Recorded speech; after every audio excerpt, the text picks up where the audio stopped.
Assalamualaikum warahmatullahi wabarakatuh. Bismillahirrahmanirrahim. Nahmaduka ya ghafuru ya syakuru. Mashalli wa sallim barik ala sayyidina maulana Muhammadin wa ala alihi wa sahbihi asma'in nama ba'du. Nabi nanti cerita Dajjal. Sok ben wong kelaparan kabeh ning akhir zaman. Kelaparan kabeh. Kabeh butuh mangan, kelaparan kehausan dari Nabi. Wis bahayane akhir zaman. Ya ono sahabat sing astagfirullah gawat itu. Pas itu Dajjal teko, jadi cari kanjeng Nabi itu dawuh Nabi. Dajjal teko bawa roti sama minuman. Betapa menariknya dalam keadaan seperti itu. Nah, kue gelem minumane Dajjal, gelem rotine Dajjal, neraka. Karena apa yang dikatakan Dajjal neraka adalah swarga, dan dikatakan swarga adalah. Jadi Dajjal itu gawa ijo. Aku sing lawan Dajjal. Kue tenang ya, iku jenenge pemimpin sedaya. Tenang ya, nak Dajjal teko, aku jek sugeng, aku sing lawan. Kue kan gak level wis. Nah, aku wis gak ono Fawwau khalifati angkum. Allah enggak sing ngurusi Dajjal. Ana sahabat kok nguri, ya rada bedu sahabat. Ya Rasulullah. Mbok ngeten mawon. Maksudnya mbok ngeten mawon dineku. Kalau tak mangan rotine Dajjal. Gue tak ombe, tapi aku tetap iman. Baru gue tak bodoni. Iya. Dengan Allah. Ane maksudno, napa? Apa bahasa Arab bahasa Indonesia ini maksudno? Napa? Ngelaknat. Mboten bahasa Indonesia. Ya, da'a itu kalau mutaaddi dengan Allah, misalnya da'a alaihi berarti maksudno. Tapi nak da'a lahu niku napa? Ndongakno ya. Jadi bahasa Arab itu ada beberapa yang maknanya itu tergantung alatut ta'diyah, no? Tergantung alat ta'diyah. Seneng bahasa Arab seneng rohiba. Bahasa Arab seneng napa? Rohiba. Mulane diarani kitab At-Targhib wa Tarhib. Tapi sekali mutaaddi be'an itu maknanya gedeng. Faman rohiba an sunnati wali samini. Terus di bahasa Arab itu ada yang penentuan maknanya itu tergantung alat nopo ta'diyah, termasuk da'a. Jadi da'a lahu berarti positif. Nah alaiha negatif. Kadang-kadang ya seperti itu memang bahasa Arab. Mulanya ono ayat mu simpel laha maka sabat wa alaiha maktasabat. Jadi laha karena takdiannya pakai li. Latihan bahasa Arab dan sebenarnya bus warga itu roh. Karena kabar-kabar itu bus warga itu pakai bahasa Arab. Mulanya potensi kemebun rokok tinggi, ketakoi ngawang-ngawang. Manis muka. Piye apa maknanya? Takoi malah takok. Wantem dengan rokok. Takoi malah apa? Takok. Dan kalau susah, no kaul darani malaikat mungkar nakirin agak kok nganggo bahasa Arab. Jadi nak sing iso bahasa Arab itu potensinya loro. Di sepuro, mergo wong goblok iku kudune di sepuro. Nomor loro malah tersinggung malaikat tuh. Karena ditakok yo ora paham. Gak roh, mungkar nakir itu jelas gak KTP Indonesia. Jadi gak ngarah iso bahasa apa? Indonesia. Jadi kemungkinannya bahasa apa? Bahasa Arab. Ya tak terang no. Jadi Quran itu ngendikan laha maka sabat. Berarti nak mana nih ini laha iku manfaat kedua nafsu utawa awa-awaan. Semua orang itu akan termanfaatkan oleh atau akan mendapat manfaat oleh perilaku positif mereka. Itu Allah mau ngendikan laha pakai li, no? Terus wa alaiha lan marat ke kono manane melarat manane dan orang akan menanggung beban karena perilaku buruk yang dilakukan. Niku bahasa Arabnya mau napa? Laha makasabat wa 'alaiha maktasabat. Makanya kalau dalam bahasa Arab saya kok ngutangi orang. Ngutangi itu memberi utangan ke orang lain. Itu kalau orang Arab ngomong ini, li ya, li ala zaidin dainun. Saya punya uang yang di bawah Zaid. Karena orang lain tak diakan pakai Allah. Wis rungokno ben kesuwen tak malaikat iso. Tak malaikat iku li napa Allah. Ya, jadi kalau saya mengatakan li ala zaidin dainun berarti saya punya uang yang di bawah Zaid. Berarti ngutangi. Tapi kalau saya yang utang alayya li zaidin dainun, saya punya utang kepada Zaid. Makanya kalau dalam bahasa Arab itu misalnya al-malu li zaidin, harta ini milik Zaid, nggak boleh dibahasa Arabkan al-malu ala zaidin, ya. Ya sudah gitu bahasa Arab. Jadi kalau da'a alaihi berarti negatif, no? Tapi kalau da'a lahu positif. Ya itu pokoknya apa? Laha makasabat wa 'alaiha maktasabat. Sehingga di bahasa Arab itu Allah selalu pakai li dalam menunjukkan otoritasnya. Misalnya lillahi mulkus samawati wal ard. Allah punya otoritas mengendalikan langit dan bumi. Enggak boleh diredaksikan ala wahi mulkus samawati wal ard. Enggak boleh seperti itu. Yaitu kaidah umum ya. Tapi kemudian ya tentu ada banyak pengecualian atau ada konteks lain yang itu tidak harus. Pun kawan pahami. Jadi Quran itu sering simpel menghentikan apa laha makasabat wa 'alaiha maktasabat. Ya mananya ya sudah seperti itulah makasabat. Setiap seseorang akan diuntungkan oleh perilaku positif yang dia lakukan wa 'alaiha maktasabat, dan akan dirugikan oleh perilaku negatif yang pernah dilakukan. Ini Allah mau napa pakai laha sama napa 'alaiha, napa pakai laha sama alaiha. Ya begitu seterusnya di hadis.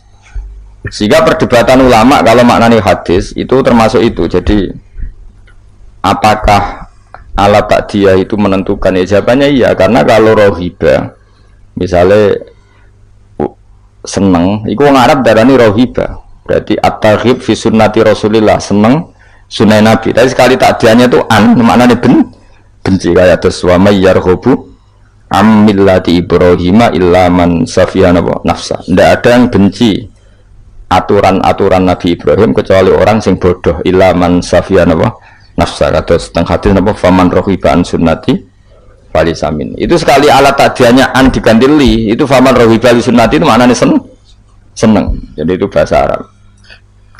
Mungkin kalau terang ya. Ada 6 orang sing dilaknati Allah, termasuk az-zaid fi kitabillah. Orang yang menambahkan dalam Al-Quran, yang menambahkan itu misalnya secara penulisan bisa melanggar aturan penulisan, itu yang terkait penulisan. Kalau makna nambahi makna, kalau filsafat ya nambahi filsafat. Pokoknya apa saja sing kecelok mendamai. Sehingga dalam konstitusi ulama itu ada hal yang menyenangkan kita, yaitu termasuk dosa besar. Bahkan kalau Sayyid Abdullah bin Husain mengatakan termasuk murtad. Tapi kita jangan ngikuti yang terlalu ekstrim lah. Pokoknya dosa besar, tidak usah sampai murtad. Meskipun saya setuju sama Sayyid Abdullah bin Husain supaya orang itu takut. Itu adalah ijabu malam yajib, mewajibkan sesuatu yang tidak wajib. Jadi misalnya kayak di pondok mentang-mentang gue khusyuk terus santri gue wajib wiridan. Itu masalah itu cara konstitusi orang alim, karena wiridan itu tidak wajib. Sehingga kadang wong beling yo luwih bener mereka ora tau wiridan, mereka enten yo ora wajib. Cuma ya atine atos wong ora tau wiridan. Tapi yang jelas yang wajibnya itu salah. Dalam konstitusi ulama itu salah besar. Karena kalau itu ditoleransi, saya ulang lagi, kalau itu ditoleransi, maka syariat ini akan tambah beban. Misalnya aja jenis kayak khusyuk senengane wiridan, saat ini diwajibno wiridan. Nah, kiai nengkek, santri ini wajib setri kanan kelambing. Kau isin di santri apa? Gak modis, gak stylish lah, isin. Saya repot ketemu sekiai zuhud, isin nanti santri ketok najis, seneng ada sing ketok dosa, ketok zuhud, terus ketok kiri, senajan dia kiri tenan, tuh. Wah, repot. Karena nanti setiap orang akan mewajibkan sesuai selera. Maka termasuk kriminal besar dalam konstitusi ilmu itu ijabu malam yajib, mewajibkan sesuatu yang tidak wajib, karena nanti syariat ini akan kebebanan. Soalnya kok mendingin, semua wajib paham. Wah itu bahaya betul. Selain orang arah kan berat. Wes paham ora wajib, wes pokoknya ora wajib. Ya saya ulang lagi ya, termasuk kriminal besar dalam konstitusi ilmu itu ijabu malam yajib, mewajibkan sesuatu yang tidak wajib. Itu bahaya dalam Islam karena nanti Islam itu berat. Makanya tradisinya ulama-ulama top dunia itu kalau jamaah, saya mulai kecil di Mbah Mun ya, padahal ngimami Mbah Mun separuh santri ya bubar, sing ngimami Mbah Mun gak wiridan. Ya karena ya tadi kiai ini rawani ngloroi wong ora wajib. Tapi ya tetap ngajak wiridan wong ora dijak eling pangeran, dijak eling pangeran, tapi separuh bubar. Saya pernah makmum di Lirboyo ya gitu. Saya punya teman yang penelitian di Uzbek juga gitu.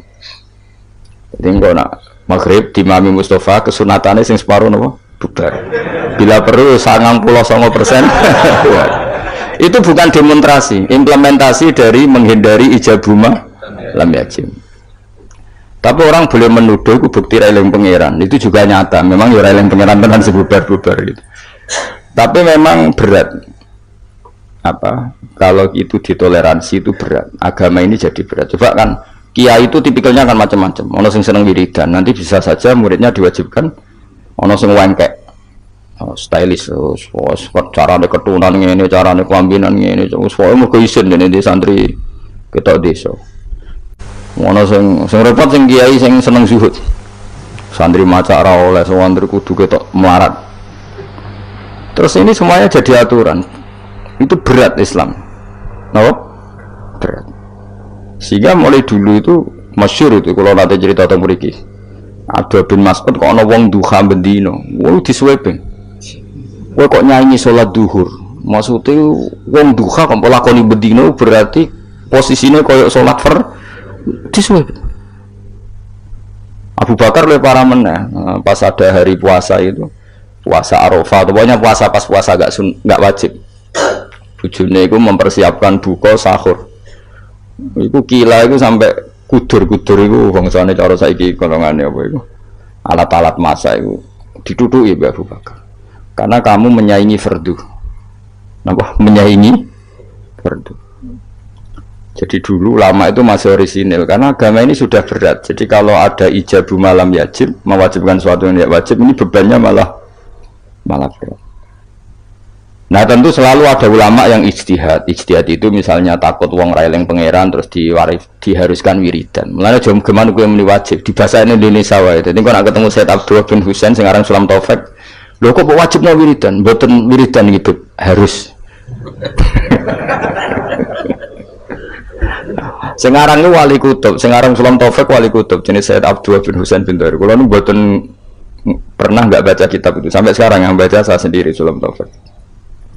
Meskipun kalau ya ora seneng nak ono santri apa ya sing terlalu ra wiridan kalau ya ora seneng. Nek ono santri wiridan terus ya susah. Biasanya santri sing mau mikir senengane terus wiridan. Kan mikir agama kan susah. Coba rukune salat itu 17. Kila 13 ayo kita hafal. Ayo Mustafa lah, ayo hafal. Ayo rukune salat itu piro? 17. Ono saudarane 13. Kenapa ayo kan jawab spontan ya. Khilaf ulama itu 17 ambek 13. Ana sing darani 18 ambek 14 ya. Kenapa? Ayo Mas. Apa? Ya oh, dua cari satu bangun. Oh, kalian nggak grup. Saya kira sesat Mustafa itu. Kamu nggak grup ya mana nih? Ayo kan 17 ambek 13. Mereka ono sing darani bijak litumakni nati fi arkaan fi mahaliha al arba'i ruknan tabian sing sitok dane ruknan mustaqillah. Ngono kok ya bocah. Lha bocah seneng wiridan kan mau mikir, ngapalo 17 ya jajal 17 apa lo cepet.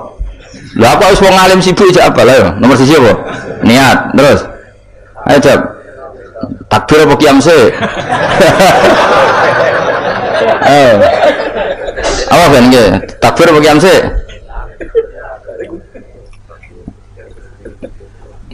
Guys dihitung bareng qiyam takbir qiyam. Telu terus samane. Ayo baca cepet. Fatihah terus. Ruku terus. Tumanina terus. Tidal. Tumanina terus. Sujud. Wah, berarti atau ngaji ra ono sujud tuh. Sujud mesti dihitung tumanina. Iya, apa juluse sing dihitung? Sujud tumanina terus. Julus bina sajudatan bahasa Arab ora iso. Terus 10. Terus gak terus hitung. Langsung sujud saja dihitung langsung minus 10 terus lagi 10 loh. Julus tasahud akhir. Tasahud akhir, sholawat ning tasahud akhir. Apa? Salam wis piro?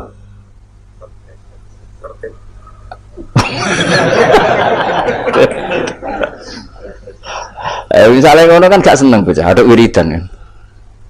Jadi sing seneng wiridan itu perlu dicurigai, siji eling pangeran. Nomor loro pancen moh hukume pangeran sing mikir ku ora seneng. Terus kelemane wiridan ku wong dikei hak menghayal karepe.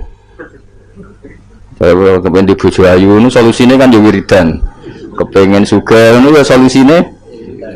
Lah yang dia tidak tahu efek negatifnya adalah dekne ra tau eling Allah dengan makna yang digedaki Allah. Coba santri iku kon ngaji kon ben roh hukume Allah halal haram. Tapi men wiridan iso gak eling roh halal haram nah dekne men wiridan. Gak iso. Aku serah kelakuane wong-wong ora urusan suudzon wis. Kelakuane wis mesti ngono. Jajal aku misalnya suatu saat aku gak waris, wong jak wiridan tak mikir suweneng mesti. Terus wong ngayal dhewe-dhewe ya. Ono sing ngayal du swarga, ono sing utange lunas, semua macam-macam lah. Jadi saya tak waris hukumnya pengiran mau ngapal rukunnya sholat 17 itu nomor pertama 3 itu urutan dia kira roh itu niat qiyam takbir apa gak niat sedurunge ngadeg sah terakhir ora sah karena sing darani niat itu harus bareng lu gosek lagi ngadeg apa ngadeg sik lagi ngadeg sik nah berarti niat gak ngadeg udah sik ora tau mikir nek yo dadi ahli swarga piye. Mane masyhur ning masjid iku ana wong sekelompok ndonga ning pangeran. Sing sekelompok diskusi halal Nabi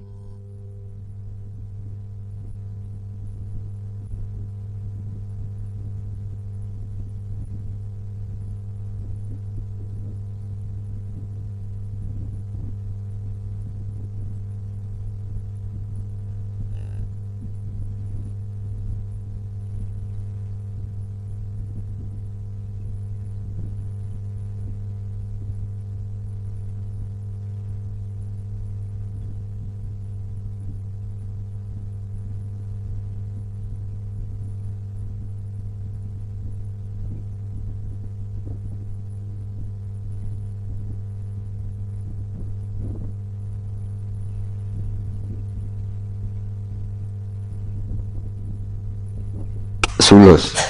Nak zaut antarane rubu ambek nisfun. Nak zaujah sumun ambek rubu. Wis lah.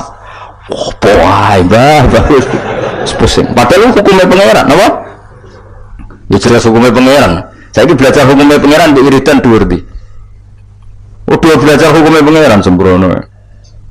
Allah istilahna wiridan niku mau kowe elingo pangeran. Tapi nek istilahna hukum yusikumullah itu wasiate pangeran. Wasiat itu barang serius apa gak serius? Serius. Man kalau di santri khusyuk wis curiga wis gak prospek cara kula wis. Mbah Mun nek santri khusyuk sering wiridan kok ngarep diseneni malah. Cung kowe nang seneng jamaah wae ora tau sinau. Dadi malah diamuk santri sering jamaah kok ngarep. Jangan-jangan seneng pelampiasan apa? Tapi masalah kuwi wis ra kadung ra seneng sinau, terus ra seneng wiridan. Ora elek meneh. Kan nah ya elek meneh yo ra seneng ilmu. Wis lawala wis lawala iku akhirat yo ra entuk, ilmu yo ra entuk. Tapi bahayane seneng wiridan di situ. Kadang-kadang mau menghindari hukumnya Allah. Gak siap deh nih diterang hukumnya Allah kan. Ya mau. Jajal santri bareng ini, cung kan abar sholat mau iki luwih siap. Jajal ngomong ini, cung abar sholat apa lo? Sing rukun kundi, sing sunat di. Apa benar nanti ini, sing sunat atu piro, sing abad piro, tabar aro. Ayo surat abad piro. Ayo mus, nak iso, tak kei duit saya. Sunat itu ono piro, ono abad, ono hayat. Nah abad sing 7 baru, bisujudis sahwi. Nah hayat, oh lah terus tak kan ngitung. Ayo hitung sih, hayat piro, tak kei duit saya. Ngate ora terima 100-200.000. Mau serang saya ngaji sing biasa nggo jalalan ngalor gitu. Gak siap. Wah, gak siap. Karena apa ya? Ilmu itu wis ruwet. Mulane kula yakin ilmu itu wis ruwet. Mulane kula yakin para kanjeng Nabi Muhammad sallallahu alaihi wasallam. Umpama kanjeng Nabi ku isih sugeng, iku ambek wong wiridan, ambek wong ngaji iku Nabi gabung sing ngaji. Kok ngaji ku mesti bener ya, mergo nerangno hukume Allah. Tapi nak donga, sekarang motivasi Anda doa itu keinginan kamu apa keinginan agama ini? Kau kepengen dibujuk ayu, keinginan Islam atau keinginan kamu? Jak jawab ya, gak usah munafik. Keinginan kamu, kau kepengen urip di dua, keinginan kamu apa keinginan Islam? Tapi wong sing mulang halal haram, bahwa anjing darani haram, babi darani haram itu keinginan Islam atau keinginan kamu? Keinginan Islam. Mulane tetep biar ulama tak jamin. Kalau ulama sing ninggalno nafsu. Awas gak nawani ulama. Lihat orang yang belajar itu ngomong keinginan Islam. Coba aku nerangno nak niat itu fardu ain untung ku apa ya? Cong nak salat ku niat ku fardu, ngadeg ku fardu bagi sing mampu. Fatihah ku fardu. Keinginan Islam atau keinginan saya? Keinginan Islam. Tapi nak eling pangeran. Eling dengan makna kelakuanmu itu malah. Eling pangeran kau nyaur utangmu, kau nuruti karepmu.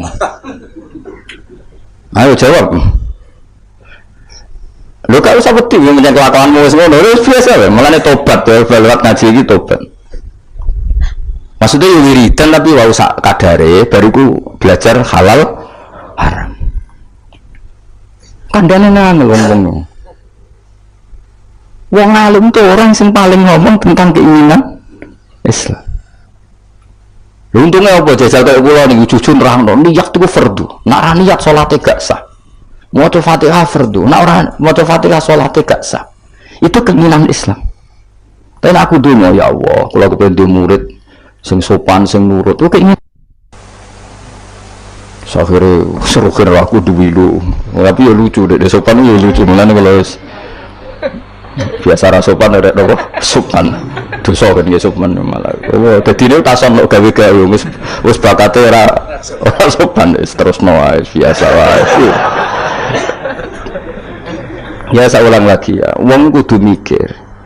Eling Allah wae, tapi maknane eling Allah maknane ning gone ahlul ulama iku eling Allah eling sak ketentuannya. Misalnya kayak dibujuk cerewet. Terus donga ya Allah mugi-mugi bojo kula niku dados wanita ingkang sholihah. Terus eling ketentuane Allah. Sing ditakdir di bojo sholihat iku ana aturane. Misale terus eling at-thayyibatu lit-thayyibina wa thayyibuna. Pokoke walhasil eling lah terus al-khabisatu al-khabisina al-khabisuna al-khabisat wa thayyibatu lit-thayyibina thayyibuna lit-thayyibat. Iya Allah gawe aturan bojo sholihah iku pantese sing lanang lho.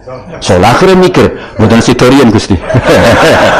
Ini sementara niat ini saya batalkan, saya tak soleh dulu baru nanti setelah saat ini saya soleh, jenengan yang harus mengikuti aturan, jenengan berjanji yang thayyib harus dapat thayyibah. Akhirnya kan gak banyak nuntut.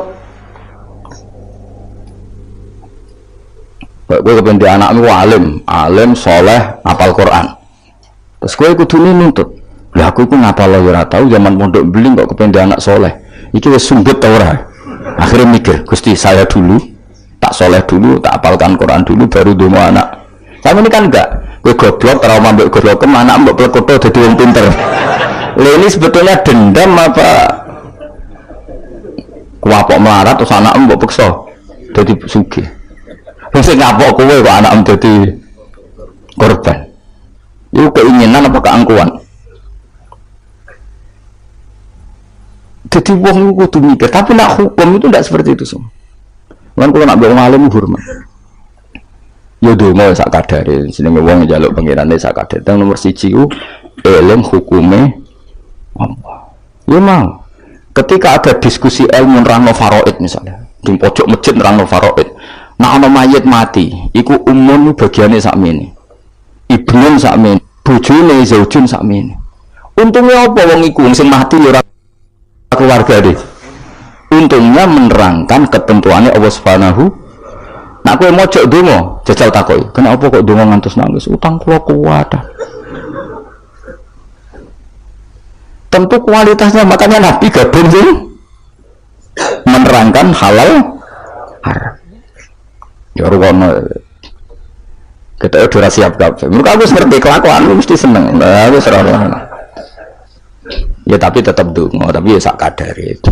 Sak kadare nganggo donga sapu jagat Rabbana atina fid dunya hasanah wa fil akhirati hasanah wa qina adzabannar. Kula niku fanatik ambek ilmu, kula fanatik. Sing nganti kula ketemu pangeran fanatik. Mergo ilmu itu menjangkau semuanya. Dan ilmu itu juga sing bihi ubadullah, dengan ilmu Allah disembah, dengan ilmu Allah ditaati. Tanpa ilmu itu enggak bisa semua, sudah. Coba kowe misalnya donga, ya Allah kula kepengin dadi wong sugih, sing barokah, sing manfaat. Pertanyaannya, ukuran barokah itu apa? Nak sugih gelem zakat, lha roh bab zakat. Wong bab zakat ae. Ora kula kepengin bojo ayu sing nurut. Lu nurut kowe dalam keadaan goblok. Berarti nurut nang kesesatan. Cukup ora mikir. Kluru meneh, ayo wen roh raimu nak bae bener. Sepakat maksiat pancen. Tapi nak kowe nganggo ilmu, aku iku pantes untuk bojo salihah ta ora? Ngaca aturane Allah nak at-thayyibatu lit-thayyibin utawa nak salihah lis salihin. Akhirnya kan mengkaca diri sendiri. Wis ra sedo menggerian Gusti, salihah menggerian tak saleh riyen ngono. Thayyibat menggerian tak thayyib riyen. Kowe belajar. Wong senengane mendonga addu'a mukhul ibadah. Donga sum-sume itu hadis aja ikut tok tolabul ilmi fardhotun fardune ra dilakoni wa amen. Bocah ora karo-karuan. Jadi tapi kan mesti rahasia kan. Lho soal kowe ngaji ini semangat dan golek ilmu nakalan, mau mikir karek ngrungokno. Mun ora paham rekamane diunekno nek. Iki pecundang golek ilmu ngene iku ya golek ilmu pecundang. Golek ilmu tenan ya aku, nek ora paham nganti nangis. Kulo maca kitab ra paham nganti nangis. Nek utek ora cukup, perangkat ora cukup kulo nganti salat hajat ya pengiran supaya paham. Kowe kan gak golek ilmu sing ringan, carane ngrungokno. Maknane dhewe ra iso, maca dhewe golek sing ahli. Wes teko ning majelis. Gak iso ya dibaleni meneh. Nek gak paham wis wallahu alam. Apa ya lucu-lucunan zaman akhir cukup lah cukup. Tapi jeneng gak golek ilmu kang ngono iku. Apa ya mau pecinta atau apa ya pokoknya ya darane pecundang kok elek temen wis pokoke ngono. Ya tadi eling-eling ya. Jadi Kanjeng Nabi nate rawuh teng masjid, posisi beliau masih berdiri, ada sekelompok sahabat yang berdoa, ada sekelompok yang diskusi halal. Itu ada di Muqaddimah Ihya, ada di Muqaddimah kitab Majmu', ada di beberapa kitab hadis ada. Terus Nabi berdiri sempat ngendikan mereka itu berdoa kalau Allah berkehendak yang mengabulkan, kalau Allah tidak ya tidak mengabulkan. Tapi kalau ini diskusi ilmu dan itu pasti benar karena yang untung Islam juga. Ketika seseorang ngomong zina itu haram, zina itu merusak turunan, zina itu merusak tatanan sosial, narkoba juga merusak tatanan sosial. Ada sekian generasi yang diantikan sama zina dan narkoba. Sementara dongo ngomong kepentingannya dewe terus. Ya ora kelas wong dongo mbek mulang iku cara derajat ya ora kelas. Ngandel aku tuh bocah kandhane kok angel. Wong mulang tuh orang yang berhasil mentakbirkan apa yang ditakbirkan Allah, menjelek-jelekkan sesuatu yang dijelek-jelekkan. Misalnya Allah nyifati zina bi innahu kana fahisha. Itu buruk sekali, wasa bilang dan merusak dalan kemana, merusak tatanan jo. Terus ya wong alim mau mulang, zina bahaya jo. Wong lali anak keluarga katut babon, wong nasabe gak jelas gara-gara katut babon. Narkoba yang bahaya, mabuk, kecelakaan, pembunuhan, rata-rata sebabnya narkoba. Ini dia kampanye sesuatu yang dikampanyakan Allah. Sementara ke mojok gayamu khusyuk, Gusti kula melarat buasan Gusti. Cari malaikat wis roh. Paring sugih. Coba itu egois enggak? Coba jawab saya, itu egois enggak? Egois. Nah kalau ini dengan ini Gusti saya ingin ini Islam itu kuat. Dulu ngono ora nganti suwe syaratnya kuat ngaji dulu. Paham ya syaratnya kuat ngaji akhirnya gabung sing ngaji. Paham ya mulane kula suwun ndonga iku ya sak kadare iku maknane porsinya di bawah tolabul ilmi. Aja kok terus randungu kowe sombong. Sekere ra ngalim ra tau wiridan tambah sombong meneh. Apa meneh tambah wis ra tau wiridan ngaramno wiridan malah lucu meneh. Wis ra tau wiridan ngaramno. Cuma ana untungnya. Kenapa ndak wiridan? Kan menurut saya haram. Jadi rada enteng ya wis. Tapi ya lucu wae. Wong eling turan ora oleh umat apa-apa. Wong eling turan kok gak aneh meneh malah. Mazhab ora sekedar salah tapi aneh, wong eling pengiran kok gak. Nah aku kan gak nertibno wong eling pengiran. Carane eling kudu di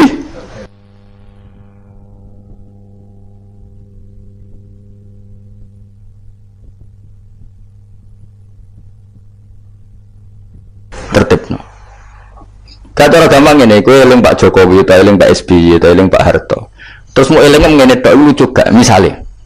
Aku eling Pak Jokowi apa? Wong Solo. Iku Pak Jokowi ora bangga.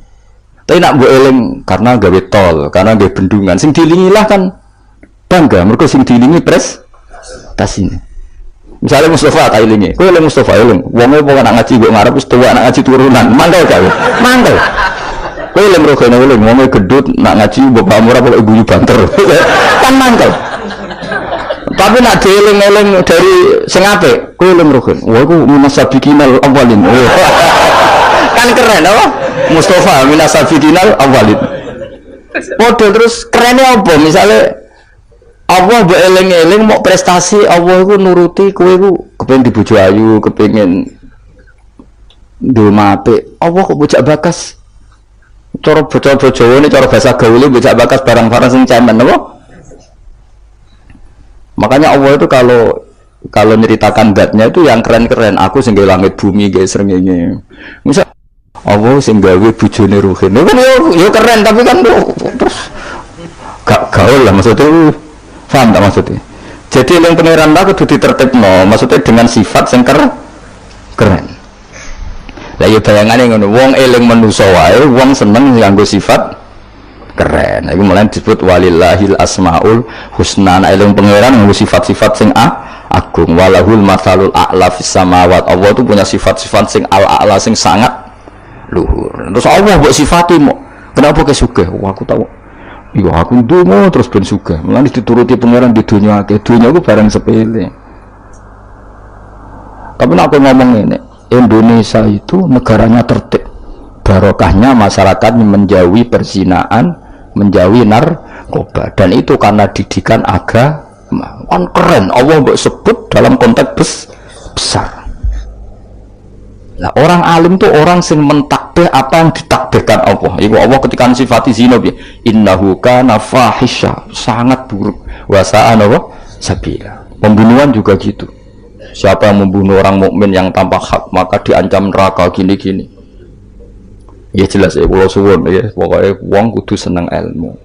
Sak dhuwure seneng wiridan. Ya tetap wiridan kowe. Wis ngaji ora wiridan ora terus dadi apa. Jadi toreko lah sak ngisore ngaji. Tetep maksudnya ya toreko iku nganggo napa? Ngaji. Ora kok terus kula kepengin jenengan seneng kula mboten penting. Sampeyan seneng kula ora penting. Kula kepengin seneng pangeran, sampeyan senengi. Seneng iki malah ribet. Seneng men sowan malah ngel-ngel wong.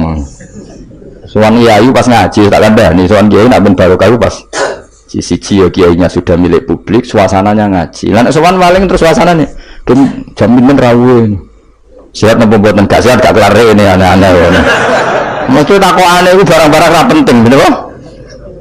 Nak kurang pegawai malah takok, "Temu iku musim pundi? Musim nopo nih? Musim tembakau." Malah takok, "Niku nembe musim nopo? Musim hujan." Ini kene ape dudusan kok cerita. Mesti ra penting, wae tema-tema ra penting. Aneh-aneh. Lha kiye ujak bakas ngono. Serepet. Mau enak seneng kiai ya napa? Ngaji, liyane iku gak penting. Kecuali ya kadang-kadang ya 10 tahun bisa nih kadang-kadang. Wah suwi temen kesuspen suwi lah. Saya sering ngaji, liyane iku sak sepate ya. Ada sahabat Nabi ya. Kenangannya gue ngaji. Saya sering ketemu Nabi tapi suasana sebenarnya agak sowan, itu yang salah paham orang. Sering ketemu Nabi, sebenarnya suasananya ada sowan, ketemunya di masjid itu ya Nabi ngaji. Nabi kalau ngaji itu rileks. Ya gojlok-gojlokan, rileks terus. Kadang ya dijak bodoh di barang sahabat-sahabat. Lho kalau tak cerita Nabi dijak bodoh di sahabat kan nanti. Tapi Nabi kan gak mungkin ngelawasnya bodoh nih. Tapi Nabi nalar sahabat yang bodoh ini ya biasanya orang Nabi kan ya rada salah pantas yang orang Nabi. Jadi Nabi nanti cerita Dajjal. Sok ben wong kelaparan kabeh akhir zaman kelaparan kabeh. Waduh butuh mangan, kelaparan kehausan dari Nabi. Wis bahayane akhir zaman. Ya ono sahabat sing astagfirullah gawat itu. Pas itu Dajjal teko, jadi kanjeng Nabi itu dawuh Nabi. Dajjal teko bawa roti sama minuman. Betapa menariknya dalam keadaan seperti itu. Nah, kue gelem minumannya Dajjal, gelem rotine Dajjal, neraka. Karena apa yang dikatakan Dajjal neraka adalah swarga, dan dikatakan swarga adalah jadi Dajjal itu gawa hijau. Aku sing lawan Dajjal. Kue tenang ya, iku jenenge pemimpin sedaya tenang ya. Nak Dajjal teko, aku cek sugeng, aku sing lawan. Kue kan gak level wis. Nah, aku gak ono fawwau khalifati angkum. Allah enggak sing ngurusi Dajjal. Ono sahabat mbok nguri, ya rada gede sahabat. Ya Rasulullah. Mbok ngeten mawon. Maksudnya mbok ngeten mawon dineku. Kalau tak mangan rotine Dajjal. Gue tak obe, tapi aku tetap iman. Bariku tak bodoni. Wong Dajjal mawon. Maksudnya wong Dajjal mawon. Mau dari Dajjal kan mboten dosa. Tapi akhirnya guyu. Nabi udah dicerita kiamat wis dahsyat ngono. Gara-gara selingan mau. Itu sudi Nabi. Itu nak dalam keadaan zamane si sahabat ini wis mikir ad-darurat tubihul mahzurat. Dadi mantep apa kaidah usul fikih mantep. Ngeten. Niku kelaparan banget tapi kelaparan banget ngeten mawon. Kula nak dirayu Dajjal sing mangan kudu kan kudu syaratnya mangan kan paketnya kudu kafir ngafiri Allah iman mbek kula tak muni yo tapi kula bodoh nih wong Dajjal mawon niku akhirnya Nabi jadi cara Jawa sono ae jadi jangan kira Nabi itu terus wong sowan itu mboten maksudnya itu ya sering ketemu tapi tidak sowan karena Nabi memang miliknya umat jadi kalau ketemu ya di Sufah itu teras masjid. Ada Nabi hanya ngendikan Abu Bakar sama Umar, terus sahabat do cerita macam-macam zaman jahiliyah. Zaman jahiliyah itu, nah cerita lucu-lucu kan. Kowe yang dhisik sing ngeflek nganti mlaku ngono. Ora aku kowe iso marah-marah iki. Wah, terus fayakhuduna fi amril jahiliyah fayathakun. Mereka cerita zaman jahiliyah kemudian mereka tertawa. Terus Nabi wayathakum mimma yathakun. Nabi akhirnya ikut tertawa. Ya rileks. Jadi orang kok terus sowan nang dalamnya Nabi ganggu suasana keluarga istri anak itu ndak ketemunya di Sufah itu di teras itu. Jadi akhirnya Nabi ketika di dalam benar-benar terjaga privat di dalam makanya la tadkhulu buyutan Nabi illa ayu dan lakum jangan sowan Nabi kecuali dapat izin karena kalau sudah di dalam itu milik keluarga tapi kalau keluar beliau milik publik mungkin disebut walau annahum sabaru hatta takhruja ilaihim lakana khairal lahum mereka sabar menunggu Nabi keluar terus Nabi keluar di teras masjid ya sudah kalau sudah di teras masjid berarti milik publik terus mereka tanya-tanya diskusi terus Nabi ya guyon santai termasuk ketika cerita Dajjal mau dinyang kalau keadaannya seperti itu ya Rasulullah kenapa kita tidak makan saja dulu dari itu Dajjal tak bodoh nih ngapusi kan ngapusi Dajjal Nabi. Nah, akhirnya difekihkan piye hukum ngapusi Dajjal. Jadi riang, jadi di sini riang ya relax. Ya karena tadi ya Pak. Ya karena tadi memang kesalahan sahabat itu ya relax. Tapi saya ulang lagi itu di Sufah, bukan di dalam. Di mana? Di Sufah. Di Sufah itu teras masjid.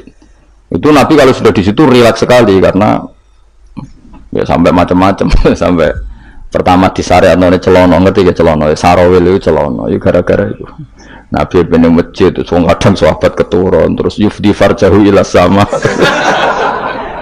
senabi itu kata Nabi Ibrahim nah posisi turu aja ngene-ngene sing yufdi farjahu ila sama ya tentu kowe rasa bayangno Nabi ro ya ora Nabi itu ya ora perso detail tapi ngerti arahe terus tentu Nabi tidak berso itu maksudnya tidak berso auratul rajul tidak berso tapi tahu kelakuan ngono iku akan menjadikan yufdi farjahu ila sama terus Nabi ngedikan misalnya layat taki wahadum kada layanum wahadum kada akhirnya semenjak itu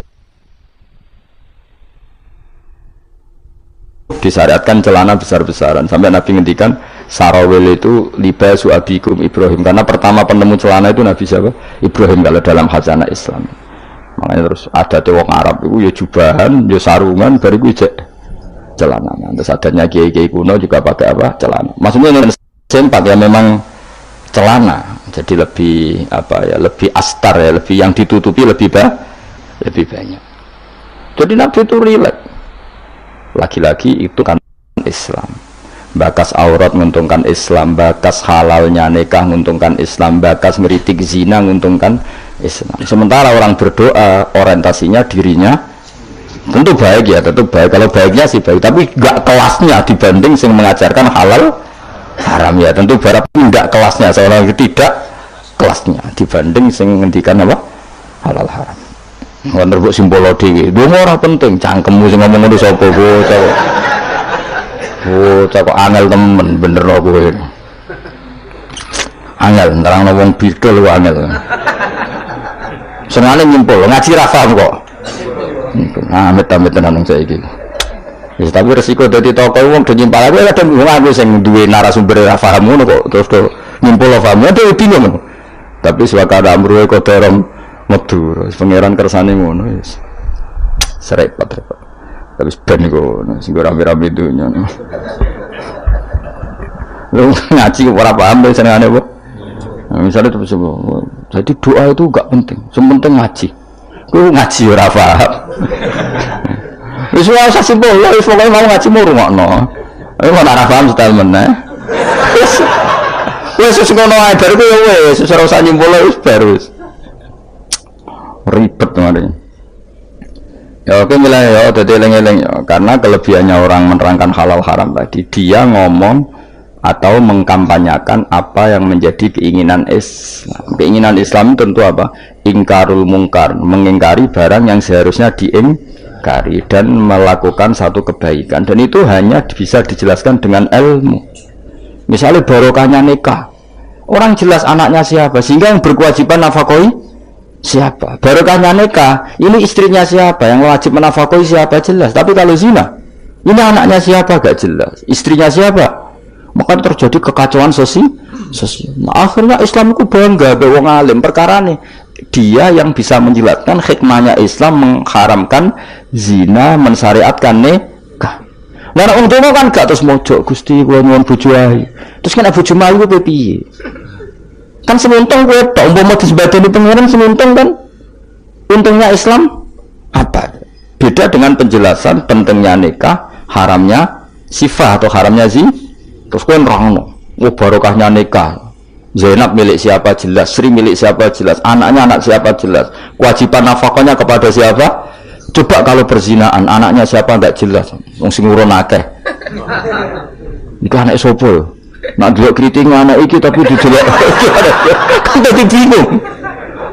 Kok keriting tapi mripate kok mirip iki, tapi nek irunge kok mirip iki. Apa hasil kombinasi? Wah, bingung. Iku ahli DNA bingung kan pusing. Kok es lahir sing tanggung jawab lahirane iku. Sapa? Jadi zina iku ruwet. Lha iku sing nerangno ya sing ngaji, sing sitok men egois bakas dirinya ya ora kelas dong ya.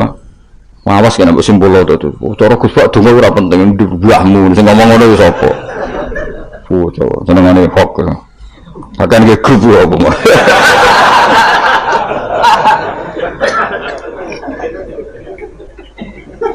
Repot.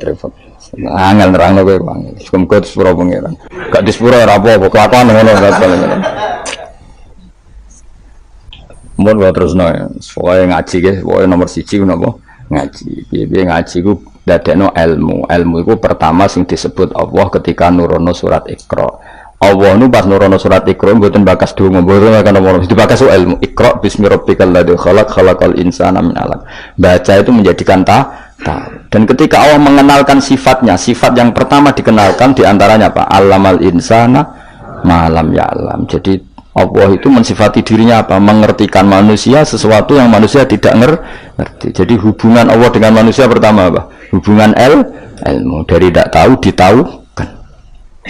Jadi orang di surat Iqra pertama aja bahwa doa ibadi orang itu nomor sekian. Yang pertama dikenal apa? Allamal insana malam ya Allah. Allah adalah zat yang mengertikan manusia apa yang manusia tidak ngerti. Jadi gamane hubungannya Allah dan hambanya pertama juga urusan ilmu. Ya pertama juga urusan apa? Ilmu. Mana ngaji, gua ya lah ngaji. Gua kitab, gua pulpen, gua rekaman. Wah itu sudah sesuai perangkat ilmu. Dulu gua itu ngalim. Kurang apa nih? Kitab gua, pulpen gua rekaman. Ngaji be wong alim. Kurang apa nih? Enggak ada masalah dalam sehnya. Berarti masalah ada pada siapa coba? Umumnya kiai itu kan kadang masalah dengan gurunya, ini kan tidak ada masalah. Sopo sing ora Mbah Mun aku murid Mbah Mun. Sopo sing ora Ki Nur Salih roh kabeh. Kan tidak ada masalah dengan sehnya, ini masalahnya dengan siapa? Nah aku ini masalahnya pada saya Gus, berarti ke cata waduk tenan sampai tenan. Soalnya sing salah aku. Gak gitu ora gitu. Wis perangkat golek ilmu kowe wis cukup, wis go kitab, go pulpen, go rekam. Kurang apa nih, kok nganti ra paham kurang apa nih? Kitab itu karangannya wong top tenan. Saya tidak pernah ngajar kitab yang abal-abal. Kitab sapa sing ora Ibnu Hajar Al-Asqalani iku gurune Syekh Zakaria Al-Ansari. Jadi muridé dekne dadi Syekhul Islam. Dadi Syekhul Islam ning dunia fikih jenenge Syekh Zakaria iku gurune jenenge Ibnu Hajar Al-Asqalani sing nyarai Bukhari. Sing ngarang kitab sing tak waca kurang keren ya. Ngaji kitab sapa? Ibnu Hajar Al-Asqalani. Wong di wong pleret wong diraro. Pleret beduan ora roh. Al-Asqalani ngono. Asqalani daerah Al-Ardhil Muqaddasah, daerah Palestina. Tapi uripe teng Mesir. Nate teng Mekah teng Madinah. Wis kurang apane, Cak? Jalalain dikarang Imam Suyuti, masuk Mujaddid di akhir abad 9 Imam Jalaluddin. Kitab Jalalain itu digo disertasi doktor nang endi-endi. Di sing iso Jalalain itu mesti gelare doktor tafsir. Kuwi betino gowo ngalor ngidul. Golek gon kok ngarep ora ngapa deh jujur. Ya mau wis go Jalalain, cek go pulpen. Rekaman. Mestine pinter kowe go ulama dhisik. Ulama dhisik kan gak gowo rekaman. Berarti kalah sak kelas apa? Ulama dhisik tak ngaji gak gowo apa? Kudune pinter kowe. Kok iso pinter ulama dhisik sebab apa? Mereka wong dhisik gak tau gawe grup.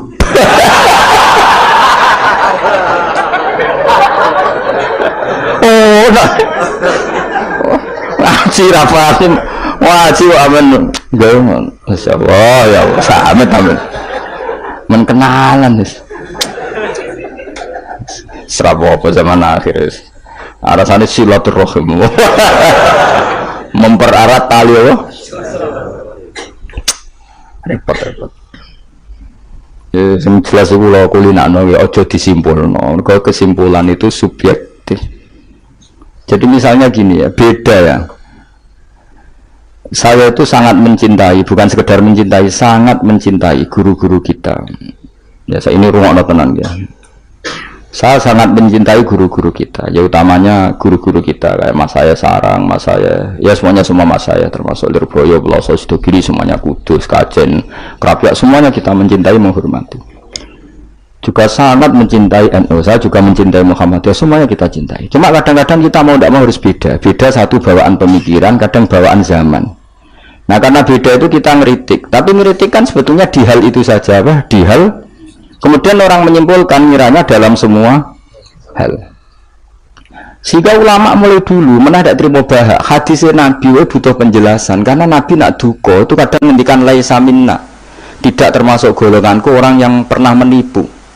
Loh itu kalau begitu betul kan tidak ada umatnya Rasulullah SAW. Kowe gak sekedar pernah menipu, rezekimu kok bodoni.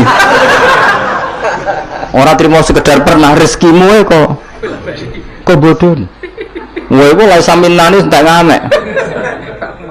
Tapi zaman itu ulama sudah mentakwil laisa minna min fitil kal khoslah di sisi itu. Apa? Di sisi itu. Misalnya kita beda dengan Wahabi, saya sering kritik Wahabi, tapi dalam hal yang saya kritik saja, dalam hal yang lain kita setuju. Misalnya tradisi mereka menghormati sahabat, kita setuju. Tradisi mereka merumah Masjid Haram, kita setuju. Tradisi mereka menghafal Quran, kita setuju. Tapi ada tradisi yang kita tidak setuju. Misalnya mereka sering nggak pati hormat sama ma'afirun nubuwah, tempat-tempat bersejarah. Jadi jangan kira kita, jadi kalau kita meritik ya di hal yang kita kritik saja. Itu pun karena kadang bawaan zaman, bawaan versi, bawaan tradisi. Terus kamu simpulkan, misalnya kamu simpulkan, Gus Bak benci Wahabi ya enggak juga, dalam hal yang kita tidak cocok. Yang kita cocok ya cocok, kayak tadi misalnya Sayyid Muhammad tuh kalau ngarang kitab, meskipun beliau beda dengan Wahabi, kalau muji ya biasa, dalam hal yang sama, dalam hal yang sama, karena mereka bermakna.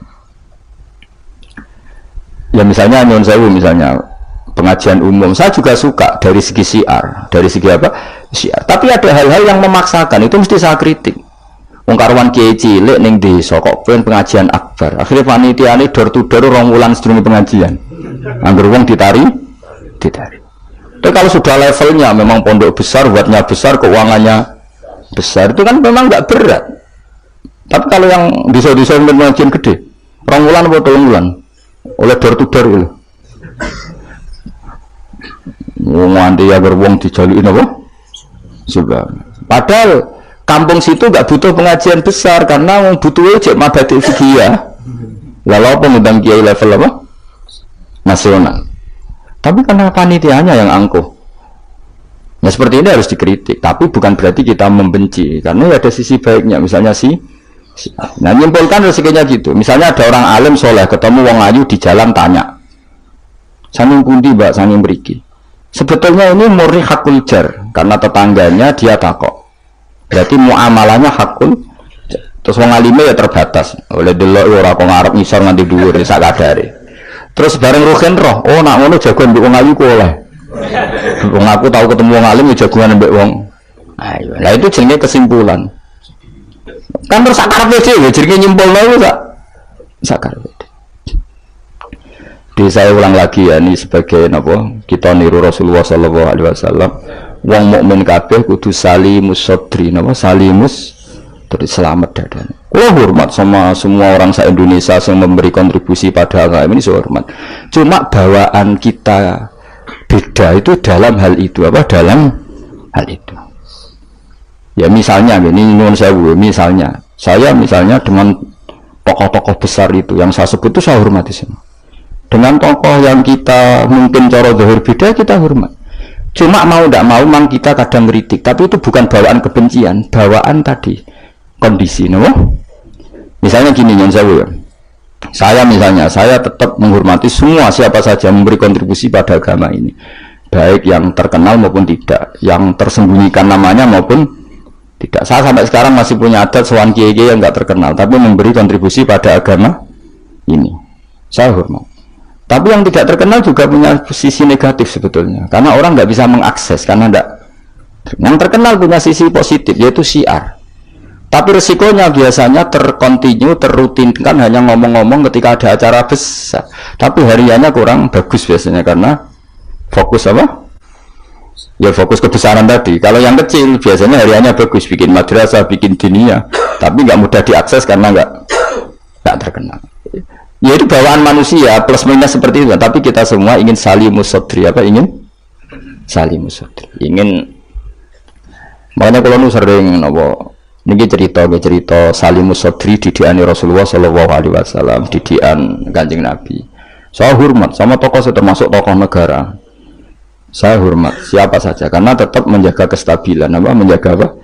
Meskipun dalam banyak hal kita beda, ya kadang beda itu kadang kita ngeritik. Itu bawaan ulama dulu Zakaria Al-Ansori itu ya cocok ke Imam Suyuti. Imam Suyuti ya cocok ke Imam Sakhawi. Nak ketemu mbok takok bor. Ya ulama dulu biasa satu kurun itu saling nggak bertanya karena fokus ke dunia masing-masing. Misalnya tradisi kita kalau ngaji Quran itu ya yang ditanyakan sanadnya dulu. Tradisi mereka tajwidnya dulu misalnya, atau tradisi mereka itu makna dulu. Kita tidak tahu. Misalnya tradisi di India. Tradisi di India itu anak kecil itu kalau ngaji bersamaan dengan maknanya. Meskipun kecil. Di dalam sisi itu bagus India. Tapi Indonesia enggak. Indonesia lebih suka makhrajnya dulu. Yang tentang fikihnya ada paket lain, ada paket. Terus kalau tradisi keluarga saya, meskipun keluarga Quran itu anak kecil ya enggak disuruh ngapalkan Quran. Bapak saya enggak pernah nyuruh saya ngapalkan Quran, tapi setelah bisa baca kitab ya baru disuruh ngapalkan. Ada yang enggak, yang ngapalkan dulu biar apa? Otaknya masih jernih katanya. Ya macam-macam, semuanya baik. Dan kita saling ngeritik. Ngeritik karena tadi nak cacilik langsung ngapal lo, kadang najis gak roh sopan santun.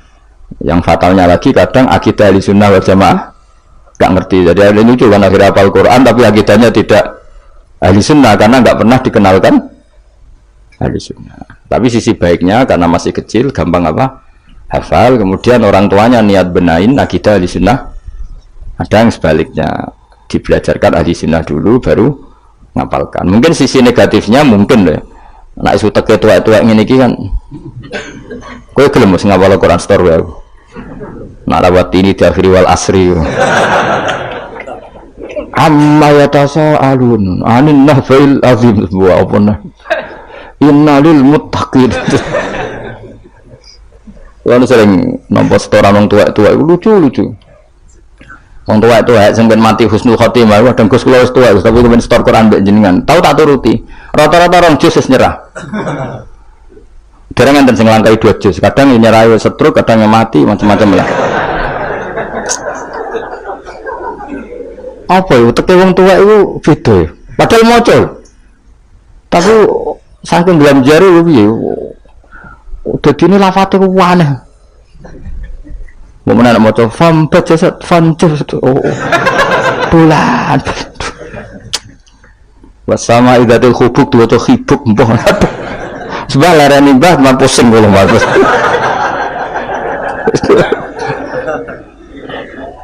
Jadi dua khayal dhewe.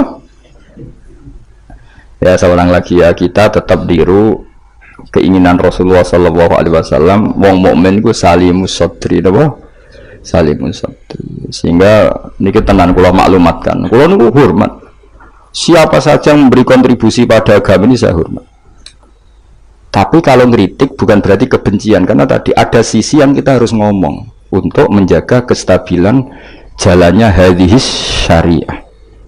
Misalnya saya dengan Pak Yusuf Mansur hormat, saya dengan siapa saja dengan Ustadz Abdul Somad, dengan UAS, saya hormat. Tapi ada sisi yang kita harus ngomong karena banyak ustadz yang nggak terkenal tapi juga ikut memberi kontribusi agama ini. Makanya saya mengikuti yang tidak terkenal ini tak hormati. Tapi semuanya kita hormati dari segi syiar memberi kontribusi. Kalau yang sedang tidak cocok ya dalam hal itu saja. Fitilkal khoslah. Ingat-ingat apa? Fitilkal khoslah. Tapi jangan semuanya enggak. Kita semua dididik Rasulullah salimus sadri apa? Salimus sadri. Begitu juga saya dulu dengan siapa saja.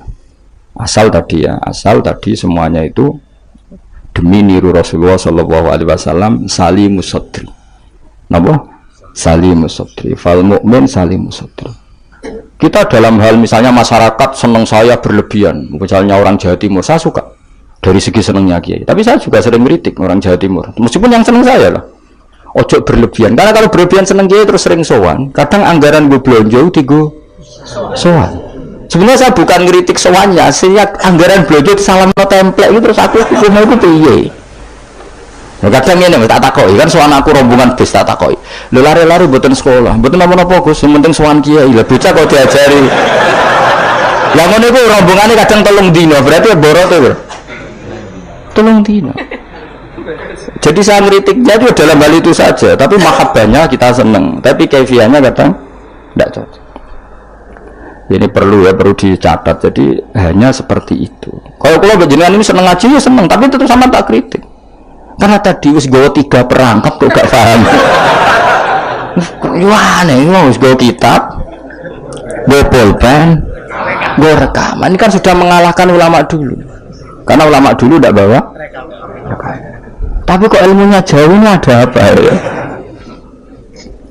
Ya jadi kalau suwon kita benana wa benal mukminin kudu aja ana khil wala taj'al fi qulubina ghillal lil ladzina amanu. Kulo hormat sama semua tokoh-tokoh hormat. Kulo sama acara-acara besar kulo hormat. Cuma tetap kita sebagai ahlul ilm mengingatkan ada orang yang berjuang tuh nggak terkenal, ada orang yang berjuang nggak dapat apa-apa. Kita harus ngomong supaya orang ini juga diapresiasi. Tapi yang syiar ya kita hormati karena agama ini butuh syiar. Misal sama tokoh-tokoh DPR itu ya akrab. Ya banyak yang ngaji, saya sering ketemu saya ngaji. Tapi dalam hal yang kita tidak cocok yang ngeritik. Mereka mungkin yang ngeritik kita nggak apa-apa, tapi hormat. Jadi eling-eling ya. Ini dawuh saya Imam Sa'roni. Saya nerangkan dalam konteks ilmu. Ini dawuh Imam Sa'roni. Kalau Nabi ngendikan laisa minna evitilkal khoslah. Bukan berarti dia menjadi murtad karena laisa. Wah, kalau makna sebenarnya kan laisa minna orang itu menjadi murtad. Orang termasuk golongan wong sing tahu bodoni. Mau sekedar pernah itu tidak termasuk golonganku. Lah nek iku tenan maknane hakikat sing mati Nabi sapa ya? Semuanya pernah bodoni apa sering? Sering. Kadang rezekinya ya dari ya nyun sewu, kalau kebanyakan maklar rezekinya dari apa aja? Gak bodoni kira-kira payu gak? Misalnya kayak jujur, maklaran tanah yang Kulon Progo sampai tinggu bendara loh. Apa malah apa? Abu kata ini Kulon Progo. Pak tanahnya tak tuku, lah didamel nopon. Weh, kalau damel pertanian untuk pergi prospek. Padahal niatnya itu, iki apa jadi apa? Bendara. Dituku rega murah. Misalnya terus mungkin jemben dari bandara pak, mungkin jemben regane larang, mungkin dari larang kalau tak tumbas pak, gelem tak orang minggu. Misalnya jujur mana?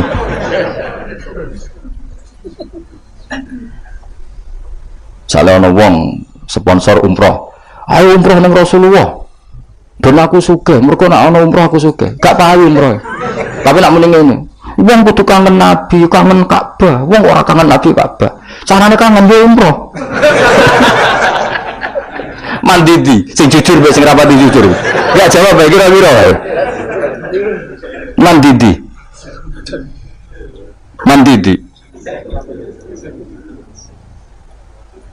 Lha iku misale terus hadis laisa minna iku maknane apa? Hakikat. Jadi saya ulang lagi ya, jadi Jokulino nyimpulkan karena nyimpulkan itu resiko. Karena tadi konteks fikih itu jelimet apa konteks fikih itu. Jadi misalnya ada orang alim soleh ketemu perempuan cantik, bawaan tonggo takok. Ini kan sebetulnya memang termasuk istisna dimaklumi. Nak ketemu faktor tonggo, faktor belajar, faktor berobat kan nazarul ajnabi dan ajnabiyah pengecualiannya kan apa? Muamalat, berobat, syahadah, ya ada beberapa lah. Tapi terus nyimpul loh, oh ternyata jagoan wong ayu iku oleh. Dan justru wong alim nyaman. Nak jagungan mbek wong ayu di depan umum. Nak wong ra alim kan malah seneng nak dhewean malah keliru dul. Kuwi nak duwe tangga ayu ajene malah lumayan jagungan di depan umum dul. Mergo Nabi malah pantangane layak luwan narojulun bimroaten orang. Ojo nang dalan mbak konangan wong iki malah sing apik sing di depan umum. Mergo ora arah macem. Ayo ke jagungan mbek wong ayu ning perapatan di depan umum ambek dhewean berduaan ambek ndi? Kau sudah kabit elek di, musuh salah paham kira repot. Elek sing dewean malah apik sing umum. Mergo Nabi pantangane layak keluar narojulun bimroate. Dong ya, apa di? Elek di. Ya kan ya sok nak ketemu dajjal bodoh dia, apa? Ya rotine apa? Roti entekno terus ombene entekno terus nak kon kafir. Wah, udah. Tenak muni. Lha iki roti ku kadung mbok pangan, rotine pangeran. Bocah ora tau ngaji tauhid.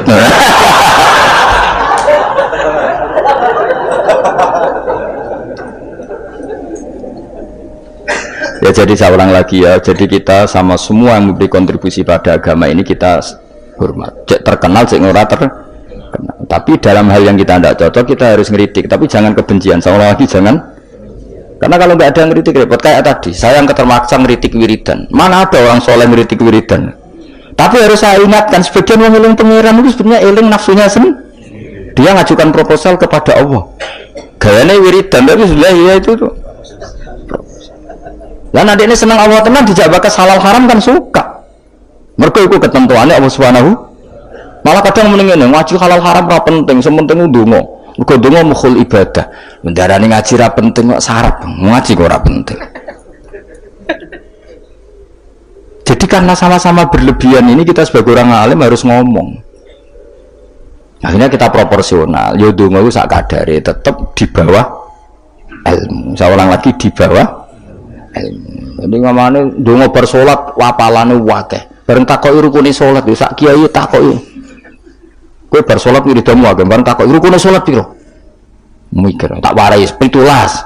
Ana sing darani 14, senilang apa? Mikir meneh. Padahal bar salat wiridane ya dadi sing ngitung pira ben 13 iku menjadikan tumakninah 4 sebagai paket sito. Jadi rukuk maat tumakninah, sujud tumakninah. Lah yang satu ngitung tumakninah itu menjadi rukun sendiri, maka ditambah 4 menjadi 17. Terus ada ulama mengatakan 18 karena mewajibkan niatul khurud minas sholat. Jadi sebelum assalamualaikum niat keluar dari sholat, karena takutnya kalau nggak niat keluar dari sholat dia dapat kenalan buat bigiri. Assalamualaikum jenengan namine sinten kan. Ya ada lah mereka. Lha iso wae saking ya kuatire gawe grup. Jadi saking sering ini kenalan muni assalamualaikum niate iku kendala. Jadi ada ulama mengatakan karena ketika takbir itu niatnya masuk sholat, maka ketika salam juga niatnya keluar dari sholat. Karena biar fair, karena ketika takbir niat masuk sholat. Karena kenapa? Yang bisa membedakan kalimat-kalimat thayyibah dengan yang lain adalah niat. Coba kita kaget sama orang, Allahu Akbar, wah Merapi saya metu apa gimbale. Kita kaget apa-apa ya bilang Allahu Akbar. Supaya membedakan kalimat Allahu Akbar untuk ta'ajub, untuk kagum dengan sholat, maka Allahu Akbar diniati. Begitu juga salam ini menjadi kalimat adat untuk kenalan gawe grup. Paham ya? Nara niat khawatir niat kenalan, maka harus niat. Pernah ada orang hartanya itu habis karena ngobati ibunya. Terus datang ke saya, dia sumpek karena hartanya habis ngobati ibunya. Terus dia bilang, Gus saya ini sekarang sudah miskin karena ibu saya sakit dan harta saya habis untuk ngobati ibu saya. Terus tak guyon sama saya. Kon kepen pinter apa kepen goblok? Kepen pinter Gus. Ingin pinter apa ingin goblok? Katanya ingin pinter. Kalau ingin pinter bahasanya jangan gitu. Harta kamu itu masih di akhirat karena habis untuk ngobati ibu. Bayangkan kalau habis untuk maksiat itu habis betul. Terus dia mulai syukur. Alhamdulillah Gus, harta saya habis secara heroik karena untuk mengobati apa ibu. Sudah pinter dia. Akhirnya miskin sampai sekarang ya tetap pede saja karena masih punya tabungan di akhirat. Dan itu saya terinspirasi oleh ilmu juga. Jadi dulu Sayyidah Aisyah itu pernah nyimpan sepotong daging kambing, disimpan untuk dimakan beliau. Karena beliau mau iftar ya, mau buka atau apa. Singkat cerita, karena bawaan keluarga Nabi itu sakhok, ada orang minta dikasihkan. Suatu saat akhirnya kan habis. Terus Nabi tanya, yang daging tadi di mana? Habis. Terus Nabi cara menjelaskan itu indah sekali. Harta kamu itu baju yang kamu pakai nanti ya rusak, yang kamu makan nanti ya ke WC. Wa tasaddaqta fa abqaita. Memang di semua riwayat itu pakai dhamir mukhatab mudzakkar, meskipun asal usul riwayat itu untuk Sayyidah Aisyah karena untuk umum. Yang kamu sedekahkan tuh yang masih, kamu jangan bilang kamu sedekahkan tuh yang habis, yang kamu sedekahkan tuh yang masih. Misalnya saya punya uang 1 miliar misalnya, terus pernah tak sedekahkan ke fakir miskin atau ke kiai atau ke pondok 1 juta, itu yang mesti masih, karena kadung di luar kekuasaan kita, kadung lillahi ta'ala. Justru yang masih itu yang potensi nanti untuk hal-hal yang kurang positif. Semenjak itu orang sedekah itu begitu entengnya karena itu yang masih. Ya tapi tentu sarannya yang tepat ya. Saya sekarang sering kampanye sedekah tepat karena misalnya sering saya itu didatangi orang kaya, sudah dapat gratisan gerutu itu gerembeng. Nah ini kita sudah pakai buminya Allah itu gratis, pakai airnya ya gratis, pakai oksigen ya gratis, kok masih gerutu, itu sudah jadi hamba yang nggak bener ya. Dibayangkan kalau kita pakai oksigen bayar, pakai buminya bayar, pakai airnya bayar semua, kayaknya kita tidak mampu membayar ya. Dan kita sama Allah hanya disuruh ikrar, disuruh sujud. Pentingnya ilmu satu, bahwa itu akan menjadikan satu perilaku. Misalnya begini ya, dulu itu kiai-kiai Jawa zaman dulu itu berpatokan karena dulu pemerintahan Hindia Belanda, seorang lagi masih pemerintahan Hindia Belanda. Itu dalil yang sering diutarakan itu sebaik-baiknya umara itu yang datang ke ulama, terus sejelek-jeleknya ulama itu yang datang ke umara. Tapi semenjak pemerintahan Indonesia dan kemudian ditandai beberapa tokoh kayak Gus Wahid putra Kiai Hasyim jadi Menteri Agama, ada Gus Wahid putra Kiai Wahab juga jadi Menteri Agama, ada Kiai Fathur Rahman keluarga Mbah Maimun, keluarga Sarang juga pernah jadi Menteri Agama. Kemudian bersamaan dengan itu dibangunlah satu pegangan ilmu. Pegangan ilmu ini penting karena ini yang mengilhami semua orang Islam, terutama ya utamanya ulamanya. Ada seorang ustadz, seorang guru ngaji yang karena melihat rata-rata penguasa itu zalim ya, datang ke Harun Ar-Rasyid. Ini perlu disemak, datang ke Khalifatullah atau Amirul Mukminin Harun Ar-Rasyid. Karena beliau seorang raja tentu terduga lah, atau ya umumnya atau gimana lah istilahnya, itu ya rata-rata ya agak seenaknya, namanya raja, namanya penguasa. Ini dalam pikiran ustadz itu, tidak mesti dalam fakta. Kemudian si ustadz itu matur, ya Amirul Mukminin, inni nasihun lak famusyaddidun alaika fala tajidanna fi nafsika syai'an. Saya ini mau nasihati Anda, kemudian saya cara nasihati itu keras, tolong jangan dimasukkan hati. Dia bilang famusyaddidun alaika, saya nanti kalau nasihati itu keras sekali, tolong dimaklumi karena ini penting, karena Anda harus dinasihati secara keras. Tapi sebelum nasihat itu diutarakan, kata Harun Ar-Rasyid, karena beliau Bani Abbas dan beliau orang alim termasuk muridnya Imam Malik, kata Harun Ar-Rasyid, uskut, kamu diam Ustadz. Inna Allaha ta'ala arsala man huwa khairun minka ila man huwa syarrun minni wa ma'adhalika yaqulu Allahu ta'ala faqula lahu qawlan layyinal la'allahu yatadzakkaru aw yakhsha. Jadi ini sekaligus etika dan norma ya bagi semua dai di Indonesia dan semua kita. Wahai Ustadz, kamu diam. Allah Ta'ala itu ngutus orang yang lebih baik ketimbang kamu, yaitu Nabi Musa, ke orang yang lebih jelek ketimbang saya, yaitu ke Fir'aun. Itu saja harus pakai etika, faqula lahu qawlan layyinan. Kamu harus ngomong yang halus ya. Jadi intinya ini Harun Ar-Rasyid komplain, kamu itu kalau jadi Ustadz ngaji kira-kira gitu. Jadi betapa baiknya orang dulu memahami Quran. Jadi Quran itu dibaca, kemudian kita mungkin baca terus jadi cerita, mungkin ada yang baca jadi perilaku, ada yang baca kemudian itu mengilhami, membentuk. Nah kira-kira itulah yang membentuk kiai-kiai alim di NU, di beberapa pesantren maupun orang-orang alim di luar NU. Asal ngajinya dan bacanya seperti kita, pasti seperti itu. Karena cara berpikir tadi sudah, jadi akhirnya si Ustadz tadi keluar dan minta maaf, anta a'lamu minni, ternyata engkau lebih alim ketimbang saya. Jadi kalimat famusyaddidun alaika, saya akan keras cara memberi nasihat, itu yang diket, yang dipotong, yang dibatalkan atau yang diralat oleh Khalifatullah Harun Ar-Rasyid. Yaitu dikatakan inna Allaha ta'ala arsala man huwa khairun minka ila man huwa syarrun minni. Yaitu Allah mengutus orang yang lebih baik ketimbang kamu, yaitu Nabi Musa, ke orang yang lebih jelek ketimbang saya, yaitu Fir'aun. Itu pun harus faqula lahu qawlal layyinan. Cara berdakwah harus dengan kata-kata yang halus, yang lembut, yang indah.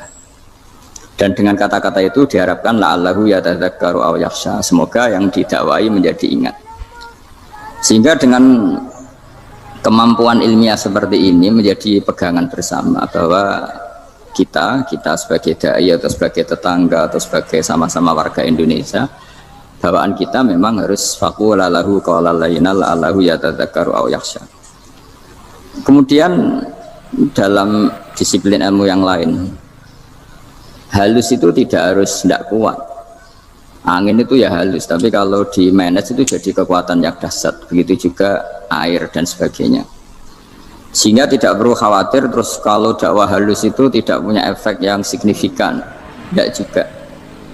Allah Ta'ala itu pengelola angin. Angin itu kekuatannya dahsyat, sehingga Nabi Sulaiman dikasih kekuatan angin dan bisa terbang kemana-mana. Kemudian sekarang jadi teknologi yang banyak memanfaatkan angin, mulai rem, mulai apa saja.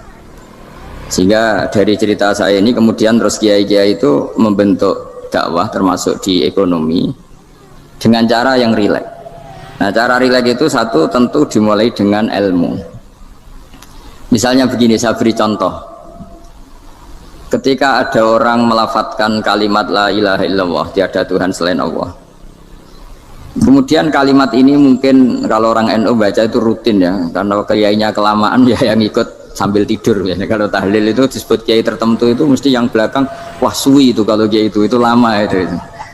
Nah kiainya juga karena jadi lakon ya kan lebih semangat karena pegang mic. Biasanya gitu di NU itu, kalau khotib mesti semangat karena yang pegang mic, yang dengerin mesti ngantuk karena monoton gitu.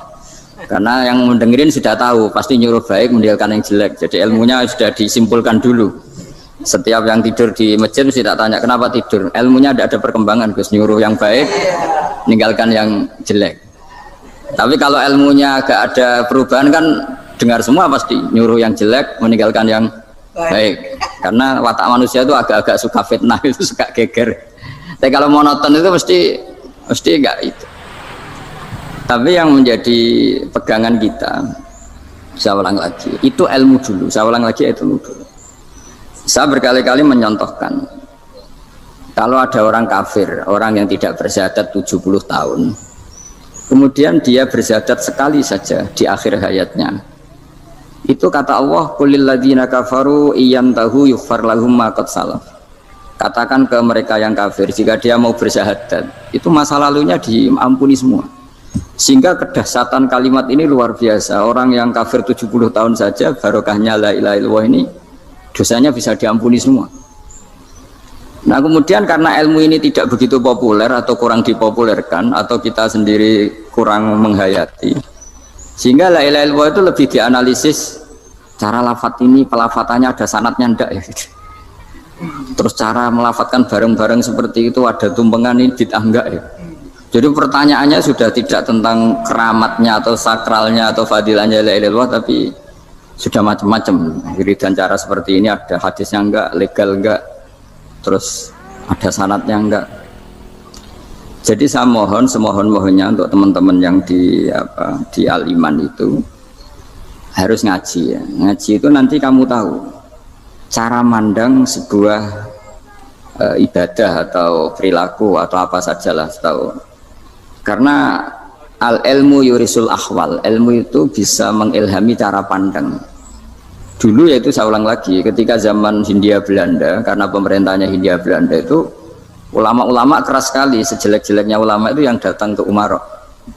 Tapi setelah era Mbah Hashim, era sampai Mbah Maimun, itu mereka peduli sama Umarok, sama semuanya sama-sama warga Indonesia yang ingin melihat Indonesia yang lebih baik. Sehingga banyak ya, kakak saya sendiri pernah wakil bupati, terus putra Mbah Maimun wakil gubernur, ini teman saya Ki Hafid ya bupati. Semenjak itu terus, dan itu nggak lepas dari cara pandang, yaitu cara pandang diantaranya adalah cerita tentang Nabi Musa yang Allah tetap peduli sama Fir'aun, sehingga tetap didakwai Nabi siapa? Musa. Dan posisi Musa datang bukan memanggil. Ya, cuma kayak sampai sekarang tuh belum pernah ke kantor bupatinya Pak Hafid, karena kadang-kadang orang terus curiga mengajukan proposal, jadi agak repot. Ketemu bupati itu sialnya kiai kan mesti pikirannya orang bupati ini nyangoni, kiai ini disangoni itu terus kayak kita fakir miskin itu. Jadi makanya saya tuh belum pernah datang, tapi alhamdulillah karena beliau berambisi menjadi wa khairul umara mayatuna babal ulama. Jadi datang tapi sangat ambisius ingin mengalahkan ulama, karena dia kalau datang statusnya lebih tinggi. Ya tidak apa-apa, ini tawaduk tapi niatnya agak begitu tawaduk. Jadi saya sering ke Jakarta, tapi ya tadi jarang ya. Biasanya nganggarkan waktu hanya pas saja, tidak kurang tidak lebih. Biasanya ngajar di pondoknya Pak Kures itu di Baitul Quran ya. Hanya ngajar santri-santri. Nah, jadi pemahaman Quran dulu itu kata Imam Ghazali, itu membaca Quran itu membaca, bukan bercerita. Kalau kamu membaca seperti ini, kunta qori'an, kamu pembaca. Pembaca itu yang mengambil pelajaran. Tapi kalau kamu hanya cerita, itu namanya kunta hakian. Sebenarnya Anda tidak membaca Quran, tukang cerita. Misalnya tadi, cerita Nabi Musa datang ke Fir'aun. Itu kalau kamu hanya cerita, wah dulu itu ada orang namanya Fir'aun, didakwai Nabi yang namanya Musa. Ya namanya tukang cerita. Kalau kamu pembaca tidak gitu. Betapa baiknya Allah, orang sengawur Fir'aun saja inginnya Allah masih ingin diselamatkan dengan mengutus Nabi Musa kekasihnya. Itu namanya kunta qori'an, kamu pembaca betul, bukan kunta hakian, kamu tukang cerita. Begitu juga seterusnya tentang Quran ayat-ayat seterusnya. Sehingga yang diharapkan dari pembacaan Quran itu memang kita sebagai ahli baca, ahli mu'tabir ya, ahli yang ngambil pelajaran, bukan tukang apa? Cerita. Sehingga dulu ketika Sayyidina Umar radhiyallahu anhu ketika membuka Baitul Maqdis atau Baitul Muqaddas dan diajak syukuran, pesta-pesta makan itu. Beliau nggak mau. Ketika ditanya kenapa engkau nggak mau, alasannya itu langsung beliau baca Quran. Jadi saya punya sekian contoh. Saya ulang lagi, saya punya sekian contoh. Orang-orang dulu dengan Quran itu menyatu, bukan sekedar dihafal tapi menyatu. Sehingga bawaannya itu sudah Qurani, sudah Qurani. Saya beri contoh pertama Rasulullah SAW, nanti Umar kedua. Rasulullah itu pernah nggak makan sampai 3 hari. Terus ditanya oleh sahabat, lalu kekuatan engkau bisa hidup apa? Terus menghentikan al-aswadani, maksudnya itu tamar dan air, hanya makan kurma dan air. Tapi beliau tidak ketemu roti atau nggak ketemu nasi lah kalau orang Indonesia.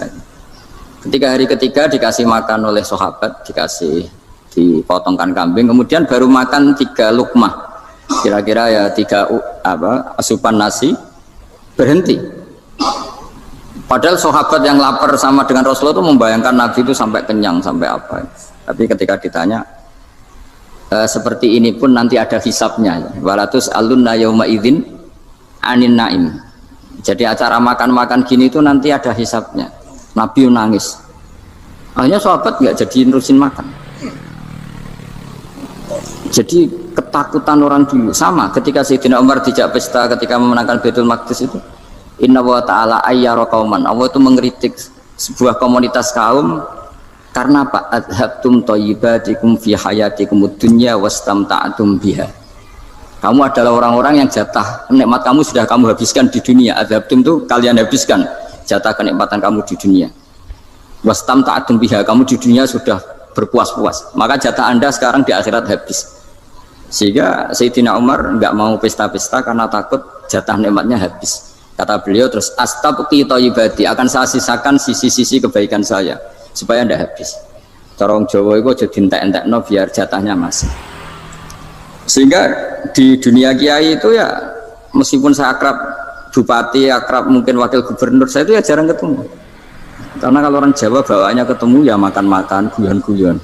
Aku nak keterusan ras mlebu swarga. Makanya saya pastikan Pak Yusuf Mansur kesini tidak akan saya jamin, biar aja, biar jatahnya masih. Jadi ini bukan karena saya bakhil, biar jatahnya masih. Mendit menyelamatkan. Ya, jadi itu ilmunya kiai. Nah, efek dari ilmu ini dahsyat. Kalau Anda berpikir tentang nasib Anda di akhirat, nanti bawaannya juga tidak akan mudah menyalahkan orang lain, tidak akan menghakimi orang lain karena sibuk dengan dirinya sendiri, tapi tidak dengan makna egois, tapi makna orang baik itu siapa? Orang yang sibuk dengan aib pada dirinya, dengan kekurangan pada dirinya, saking sibuknya mikir aibnya sendiri, tidak sempat mengoreksi aibnya orang lain. Itu awal ilmu. Ilmu itu tidak dimulai dari larangan. Kalau larangan karuan, tidak termasuk ahli surga orang yang suka mengadu domba, tidak termasuk orang baik yang cari kesalahan orang lain. Itu namanya pelarangan.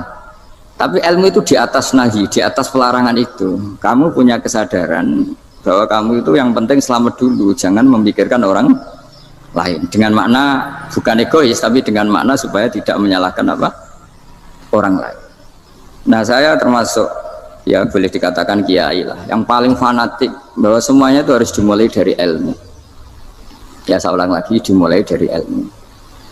Nah dari sini kemudian saya berharap Indonesia menjadi damai, menjadi baik. Itu bukan karena kita baik-baik banget ya, tidak mungkin kita ada nabi, tapi karena sudah sibuk dengan memikirkan kesalahan diri sendiri. Sehingga misalnya kita baca Quran, Rabbana dzalamna anfusana, lalu kita langsung ingat betapa hubungan kita dengan Allah itu harus ikrar dulu, merasa zalim dulu, merasa salah dulu.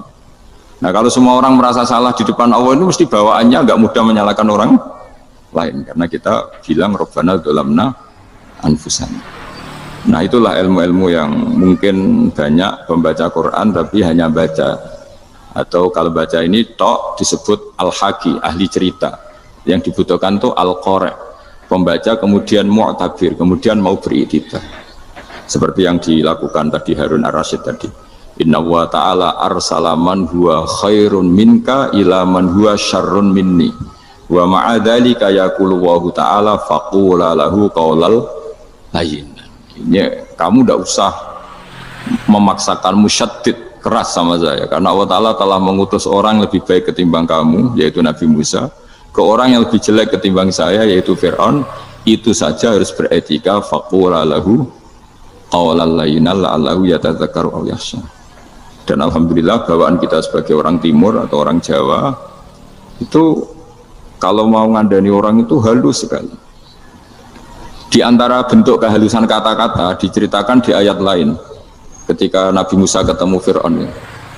Dawuhnya begini, fakul apa itu yang di juz 30 yang juz di juz 30 ini yang bagian dari, kan tadi hanya fakul lahu qaulal layyinan.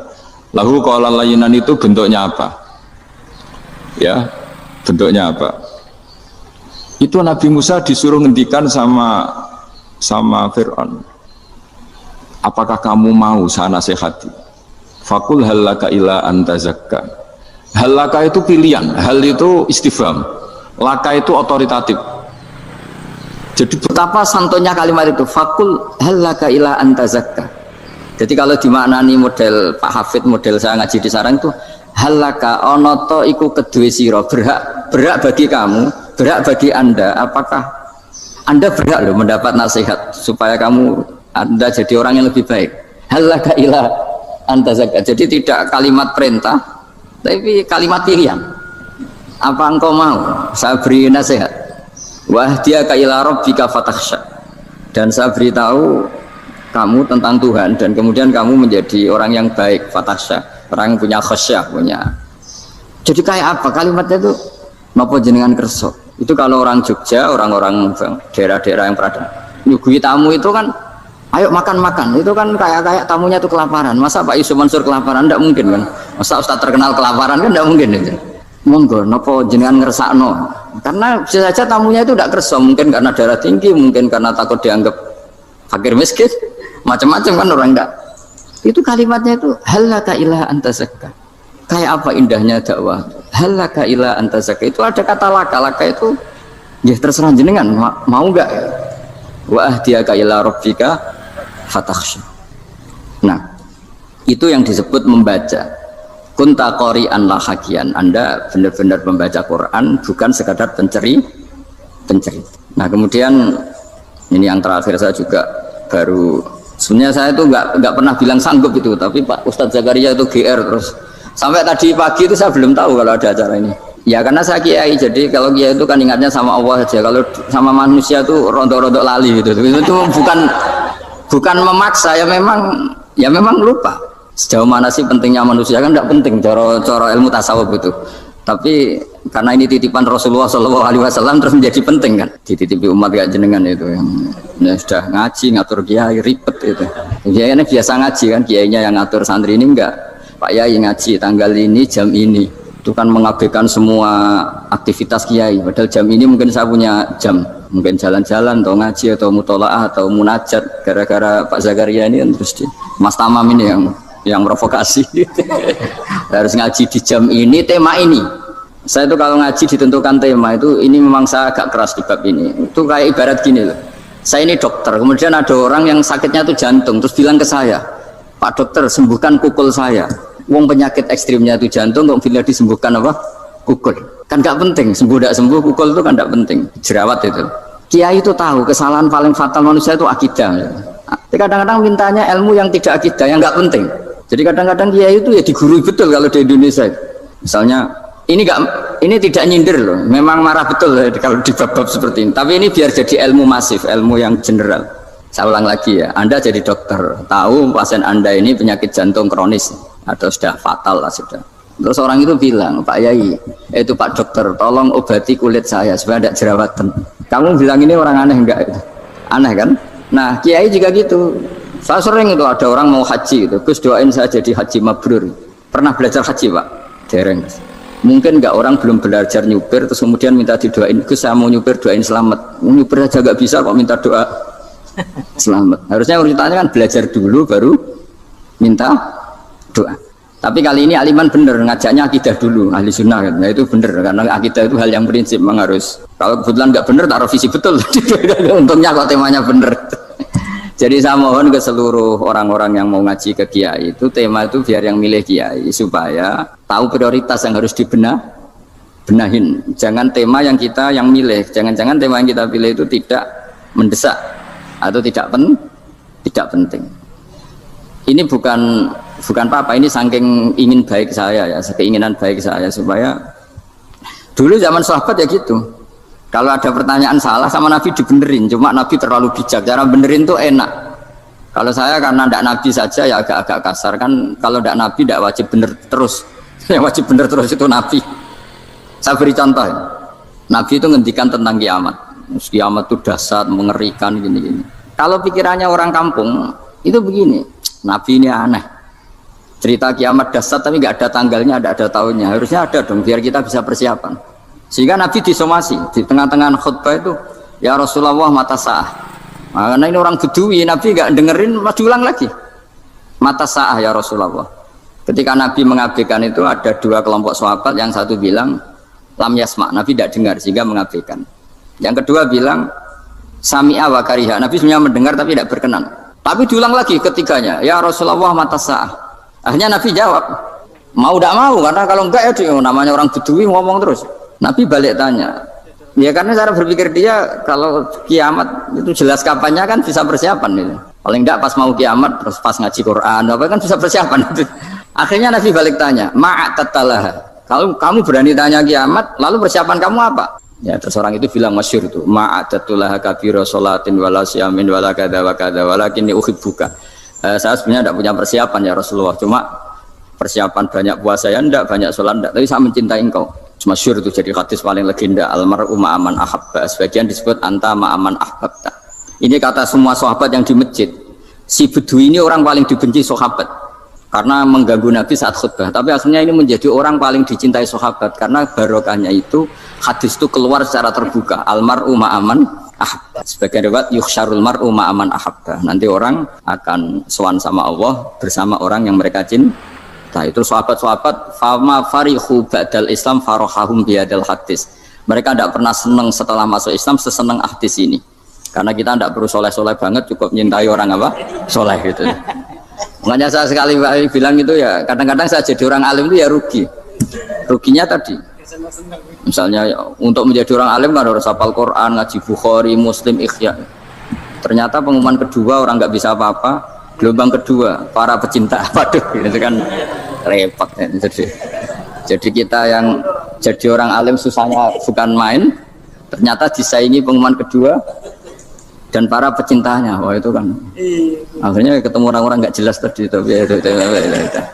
Nah itu ya termasuk farah dalam Islam, farhatul aibin. Jadi senang itu di Islam itu ibadah ya, kul bi fadlillah wa bi rahmati fa bidzalika falyafrahu. Senang itu diperintahkan Allah.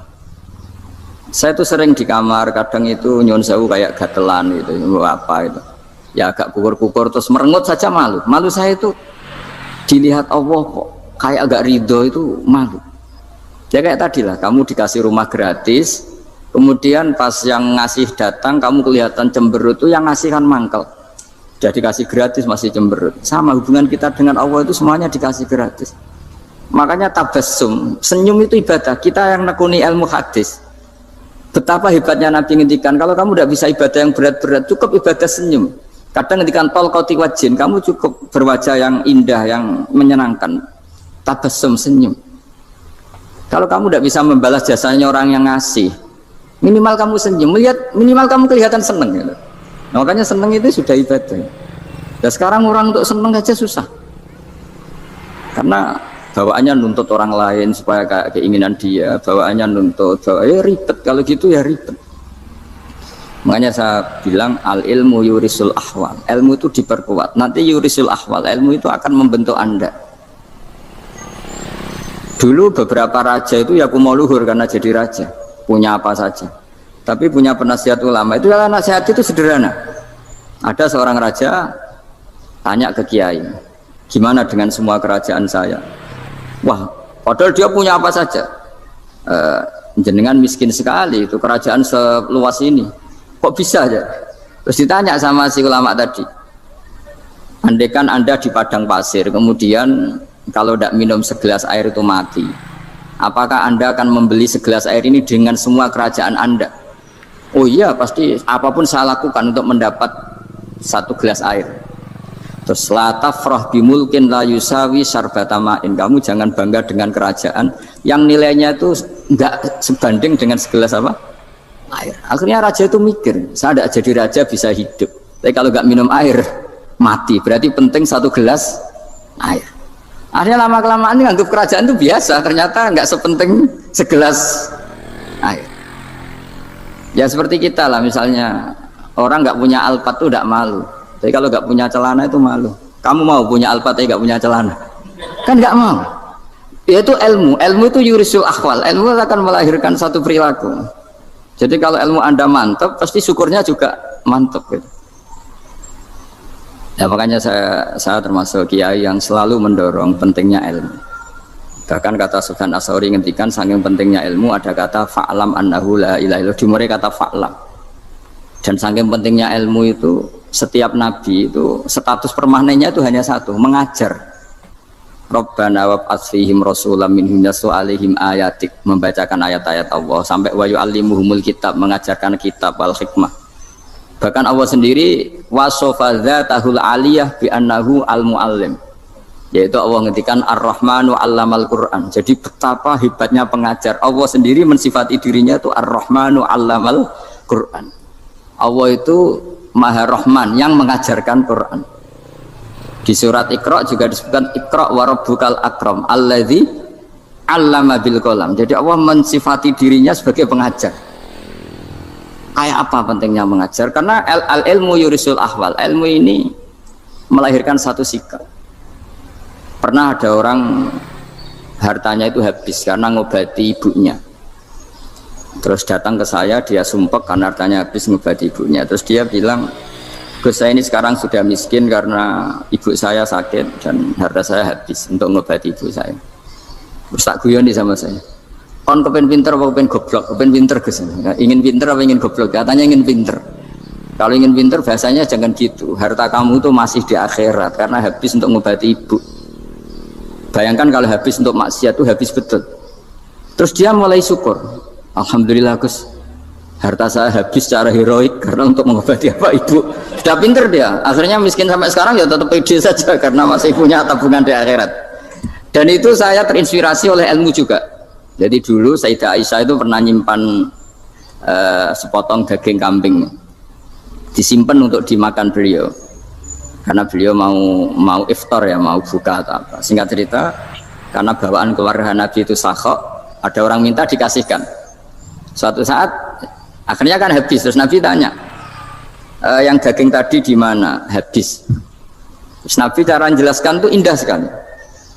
Harta kamu itu baju yang kamu pakai nanti ya rusak, yang kamu makan nanti ya ke WC. Wa tasaddaqta fa abqaita.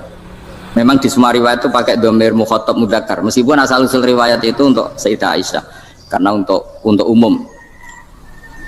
Yang kamu sedekahkan tuh yang masih, kamu jangan bilang kamu sedekahkan tuh yang habis, yang kamu sedekahkan tuh yang masih. Misalnya saya punya uang 1 miliar misalnya, terus pernah tak sedekahkan ke fakir miskin atau ke kiai atau ke pondok 100 juta, itu yang mesti masih, karena kadung di luar kekuasaan kita, kadung lillahi ta'ala. Justru yang masih itu yang potensi nanti untuk hal-hal yang kurang positif. Semenjak itu orang sedekah itu begitu entengnya karena itu yang masih. Ya tapi tentu sarannya yang tepat ya. Saya sekarang sering kampanye sedekah tepat, karena misalnya sering saya itu didatangi orang kaya, Gus saya ini punya uang banyak, ingin punya masjid biar dipakai orang Jumatan. Terus saya bilang, kamu ingin jadi orang baik betul apa baik versi Anda? Baik betul Gus. Tak ajarin mau, gak tersinggung, mau Gus. Kalau Anda bikin masjid di kampung Anda, masjid terbaik di dunia sekalipun, yang bingung saya ahli fikih. Kok bisa? Kan terjadi 2 Jumatan, nanti sahnya yang mana? Kamu enak aja bikin masjid, kamu bikin masalah baru bagi kiai fikih di daerah kamu. Belum nanti Orang terus migrasi ke masjid Anda karena lebih baik, koriknya lebih baik. Kamu membunuh masjid yang lebih tua, itu nggak sopan sekali. Masjid itu sudah lebih tua kamu. Akhirnya mikir, nggak usah Gus kalau gitu, sedekah apa saja, yang penting perintah jenengan gimana. Ya sudah. Jadi sedekah itu juga harus dibina supaya kalau orang kan bisa saja kan uang 100 juta itu untuk fakir miskin manfaat, ternyata untuk masjid yang sifatnya aksesoris, untuk lampu yang kristal yang mahal-mahal bukan yang pokok. Nah, itu pentingnya ngaji ya. Jadi lagi-lagi al ilmu yurisul ahwal. Ilmu itu melahirkan satu sikap. Jadi ketika ada masjid baru, kalau orang nggak bisa ngaji fikih, wow ada masjid baru, masjid banyak. Tapi kalau yang ngaji fikih ngerti ini malah ada masalah baru karena ada ta'adudud Jumatan. Gimana hukumnya 2 Jumatan dalam kondisi yang tidak mendesak. Makanya sekarang saya baru kampanye itu. Dulu itu kalau ada masjid banyak itu kan faktornya beda ormas, beda pemahaman atau agak jauh, masih hukum sosial atau bawaan kondisi. Misalnya di dekat UGM itu ada masjid kampung pertama, bawaan masjid karena ada kantor besar, atau bawaan ada pabrik besar, atau ada sekolahan besar. Tapi sekarang itu ada pertanyaan baru, ada masjid baru karena ada orang kaya ingin bikin masjid. Itu gimana itu hukum? Nah, tapi kalau orang tidak nekuni fikih itu ya langsung wah bagus untuk bangun masjid. Bagus piye kene sing kangelan memfikihkan tadi. Nah itu ilmu. Jadi kalau yang tidak nekuni fikih itu ya tidak tersiksa, tapi yang nekuni fikih itu pasti tersiksa karena seperti itu tadi. Ya jadi saya mohon di antara cara kita dakwah secara damai itu dimulai dari Rabbana Zolamna Anfusana. Itu dipakai Nabi, di redaksinya diganti dengan makna supaya kita per individu matur Allah apa ini zolam tu nafsi zulman kabiron katsiran. Nah bawaannya orang mengaku dolim, mengaku salah itu kan sudah tidak sempat mikir salahnya orang apa lain. Dan dari sini kemudian dia jadi orang yang tawadhu, yang ubudiyah, yang macam-macam. Sehingga Nabi ini bukan dianggap ya, pasti penjelas terbaik. Terus Allah meredaksikan wa ma tuqaddimu li anfusikum min khairin tajiduhu indallah. Apa saja kebaikan yang kamu sudah berikan untuk Allah sampai akhirat itu ya pasti kamu temukan di akhirat. Terus yang terakhir saya beri contoh orang peminta-minta sa'il. Itu Sayyid Ali Zainal Abidin kalau ada orang minta-minta terus dikasih, misalnya dikasih ya 100.000 atau 50.000 atau 10.000 sesuai kemampuan yang memberi, itu marhaban biman hamala zadi ilal akhirah. Saya terima kasih ya, gara-gara kamu minta uang saya jelas sudah sampai akhirat. Coba kalau di rumah bisa aja untuk hal yang tidak positif. Jadi bawaannya itu cara pandang itu rubah. Jadi sebenarnya kalau kita ngasih uang di masjid, ngasih kiai atau ngasih fakir miskin, ya uang itu yang masih, bukan yang habis. Yaitu watasodak kata fa'abqaita, yang kamu berikan tuh hakikatnya yang masih. Karena sudah ada kamu otak-atik lagi, makanya disebut wakaf. Sebenarnya wakaf itu dulu secara makna lughat, saya ulangi secara lughat, maknanya itu sudah berhenti. Wakafun maknanya berhenti. Nah sedekah itu dari kata sedekah maknanya benar. Orang yang sering sedekah berarti imannya benar. Orang yang uang sudah diberikan berarti dia sudah terputus, wakaf berhenti dari hubungannya dengan dia. Sudah dikasihkan berarti selesai. Sehingga wakaf dan sedekah itu sebenarnya maknanya saling melengkapi. Kemudian orang-orang fikih karena ada disiplin ilmu tertentu, wakaf itu untuk sedekah yang permanen, yang abadi, kemudian sedekah untuk infak. Tapi itu kan hanya istilah-istilah dalam disiplin ilmu. Sebetulnya kalau pakai ilmu yang umum, sedekah ya bisa disebut wakaf, wakaf ya bisa disebut apa? Sedekah. Karena maknanya sedekah itu wakaf. Wakaf itu apa? Qat'u raqabatil malik an hadal mal atau an malih. Hubungan pemilik harta ini terputus dari harta itu. Jadi misalnya saya sudah wakaf tanah ini ke masjid, sudah diterima, buat saya kepikiran gadekan atau menjual sudah tidak bisa, sudah berhenti di situ saja hubungan saya dengan kepemilikan harta itu. Makanya disebut apa? Wakaf. Dan kalau saya wakaf berarti menunjukkan kebenaran iman saya karena sudah menafkahkan sebagian harta untuk Allah Ta'ala. Itu sodik, sodak. Makanya bahasa Arab itu gampang ya, kalau sodalqoh, sodaqoh. Orang kalau bayar mahar disebut sodak karena menunjukkan cintanya. Teman yang setia disebut sodik karena ya benar dalam berteman. Abu Bakar disebut as-siddiq karena sangat membenarkan kanjeng Nabi, dan seterusnya dan seterusnya. Jadi begini ya, kalau dalam fikih Islam, misalnya ini ada di beberapa literatur fikih, di semua fikih, baik mazhab Syafi'i, Hanafi, Hambali, di semua kitab fikih. Misalnya ada orang mau masuk Islam, terus konsultasi sama ustadz atau sama kiai, Pak saya mau masuk Islam, kamu nggak boleh ngambil sikap monggo ngeteh dulu, tidak boleh. Atau apalagi diajak ngobrol dulu, karena 5 menit kita mempersilahkan ngopi dulu itu artinya dianggap kita membiarkan dia dalam keadaan kafir 5 menit dan kita dianggap ikut tanggung jawab. Sehingga di bab, ada ulama yang ngebabkan itu sampai di bab murtad. Termasuk murtad adalah orang yang dimintai mensyahadatkan non muslim kemudian disuruh ngopi dulu atau enggak, karena dianggap pembiaran sekian menit masih berstatus kafir. Jadi ibaratnya gini ya, kalau kita mungkin baru bapak-bapak baru pakai celana pendek terus ada orang kecelakaan di jalan, saya tak pakai baju dulu nanti baru kamu saya selamatkan, itu kan naif. Kalau begitu saja naif, apalagi orang yang kafir kemudian pas mau minta disyahadatkan kita bilang monggo mandi-mandi dulu, ngeteh-ngeteh dulu, berarti ada pembiaran sekian menit dia masih berstatus. Artinya begini, kalau dia saat itu kok dimatikan oleh Israel berarti mati dalam status kafir dan kita ikut tanggung jawab karena harusnya bisa Islam andai kan kita mensyahadatkan saat itu juga. Jadi itu bab-bab yang dianggap ekstrim dalam kutubil fikih, bab-bab fikih. Makanya dalam kitab fikih saya berkali-kali ada non muslim mau bersyahadat ke saya, itu saya bilang ke santri-santri saya, saat itu juga harus kamu ajarin meskipun pakai bahasa Indonesia, yang penting status kafirnya apa? Cina. Baru setelah itu ada hukum sosial ya, mungkin kita nawarin teh atau kopi atau apa. Makanya di sini dibabkan bab seseorang harus tergesa-gesa atau bercepat-cepat atau ngambil sikap bergegas untuk melakukan kebaikan. Terus ayat kedua yang dipakai Sayyidina bin Abi Salam itu begini. Ketika Allah mensifati orang munafik, status orang munafik itu apa? Wa idza qamu ila sholati qamu kusala. Mereka kalau dipanggil untuk sholat, ya berangkat tapi itu salah cara malas-malasan.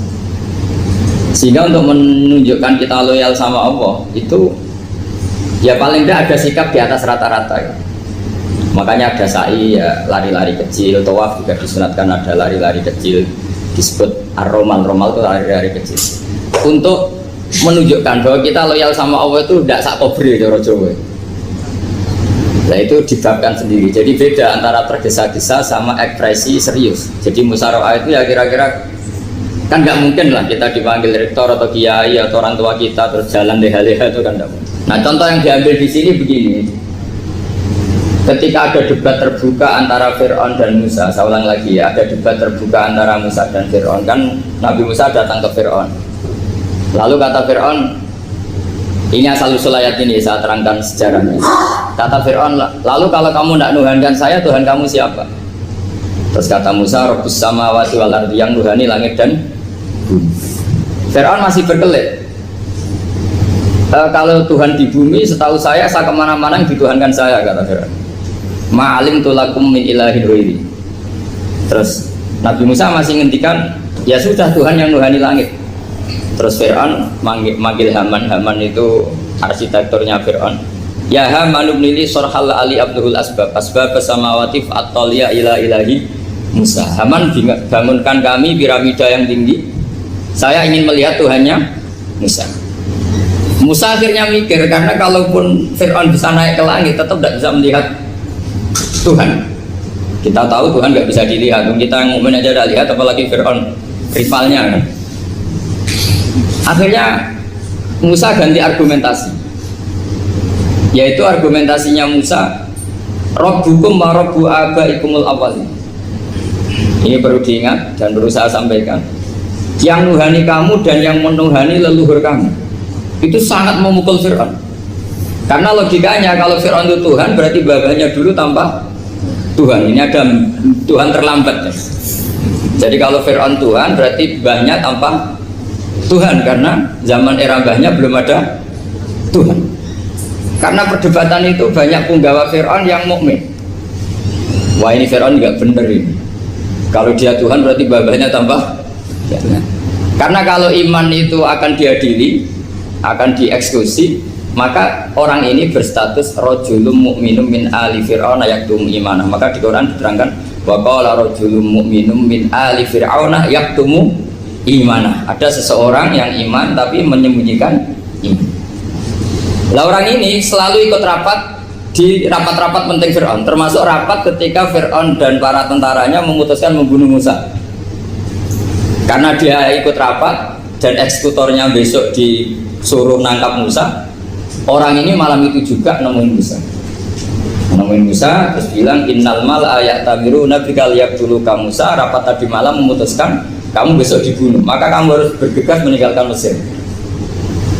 Nah, dari kesimpulan itu, dari cerita itu kemudian diambil secara hukum fikih bahwa untuk menyelamatkan darah harus sah, harus bergegas. Andai kan Musa itu kok sak kobre, sak sempate, maka keburu. Andai kan ini rojul ini tadi, orang tadi penasihat tadi kok sak kobre ya, maka berarti Musa terlanjur tertang. Jadi itu pentingnya ulama ya. Jadi cerita yang linier, cerita yang seakan-akan cerita di tangan ulama tetap menjadi al-ahkam al-fiqhiyah, menjadi ketentuan-ketentuan apa? Fikih. Jadi yang diambil di sini adalah lelaki tadi yang ikut rapat tadi bergegas menemui Musa, memberitahu kalau kamu besok mau dieksekusi, fakhrus, maka kamu harus secepatnya keluar dari Mesir untuk menyelamatkan diri. Terus oleh Sayyidzuddin bin Abdus Salam dibabkan bab harus tergesa-gesa menyelamatkan darahnya orang apa? Islam. Jadi ini penting saya sampaikan. Jadi al-qasas ya, semua cerita di Quran itu tidak sebagai cerita, karena Quran tidak ingin melahirkan pendongeng, tapi harus menjadi ibrah, menjadi teladan. Jadi makanya terus di kitab-kitab ulumul Quran diterangkan al-qasas ya, beberapa cerita di Quran adalah semuanya menjadi ketentuan fikih. Saya ulang lagi ya, semua cerita yang ada di Quran itu menjadi ketentuan fikih, meskipun alurnya apa? Cerita. Kayak tadi kan alurnya cerita bahwa lelaki ini bergegas nemui Musa supaya Musa cepat keluar dari Mesir. Terus dibabkan babul musaroah ila musifid. Saya teruskan. Wa kama la ra'ayna ma yaqtulu musliman law taqtu'u alaihi la qatalahu fal musaroah ila takrisihi min wajibatun. Idlaisal unatu mahmudatan fi kulli syai'in falaha mawaqinu tuhmatu fiha wa mawatin utudamu fiha wa kadzalika al-musara'a wal lain wal dhulta wa ghairuhuma. Terus cara berpikir ulama, saya pernah baca dalam satu sejarah ulama besar namanya Sufyan Ats-Tsauri.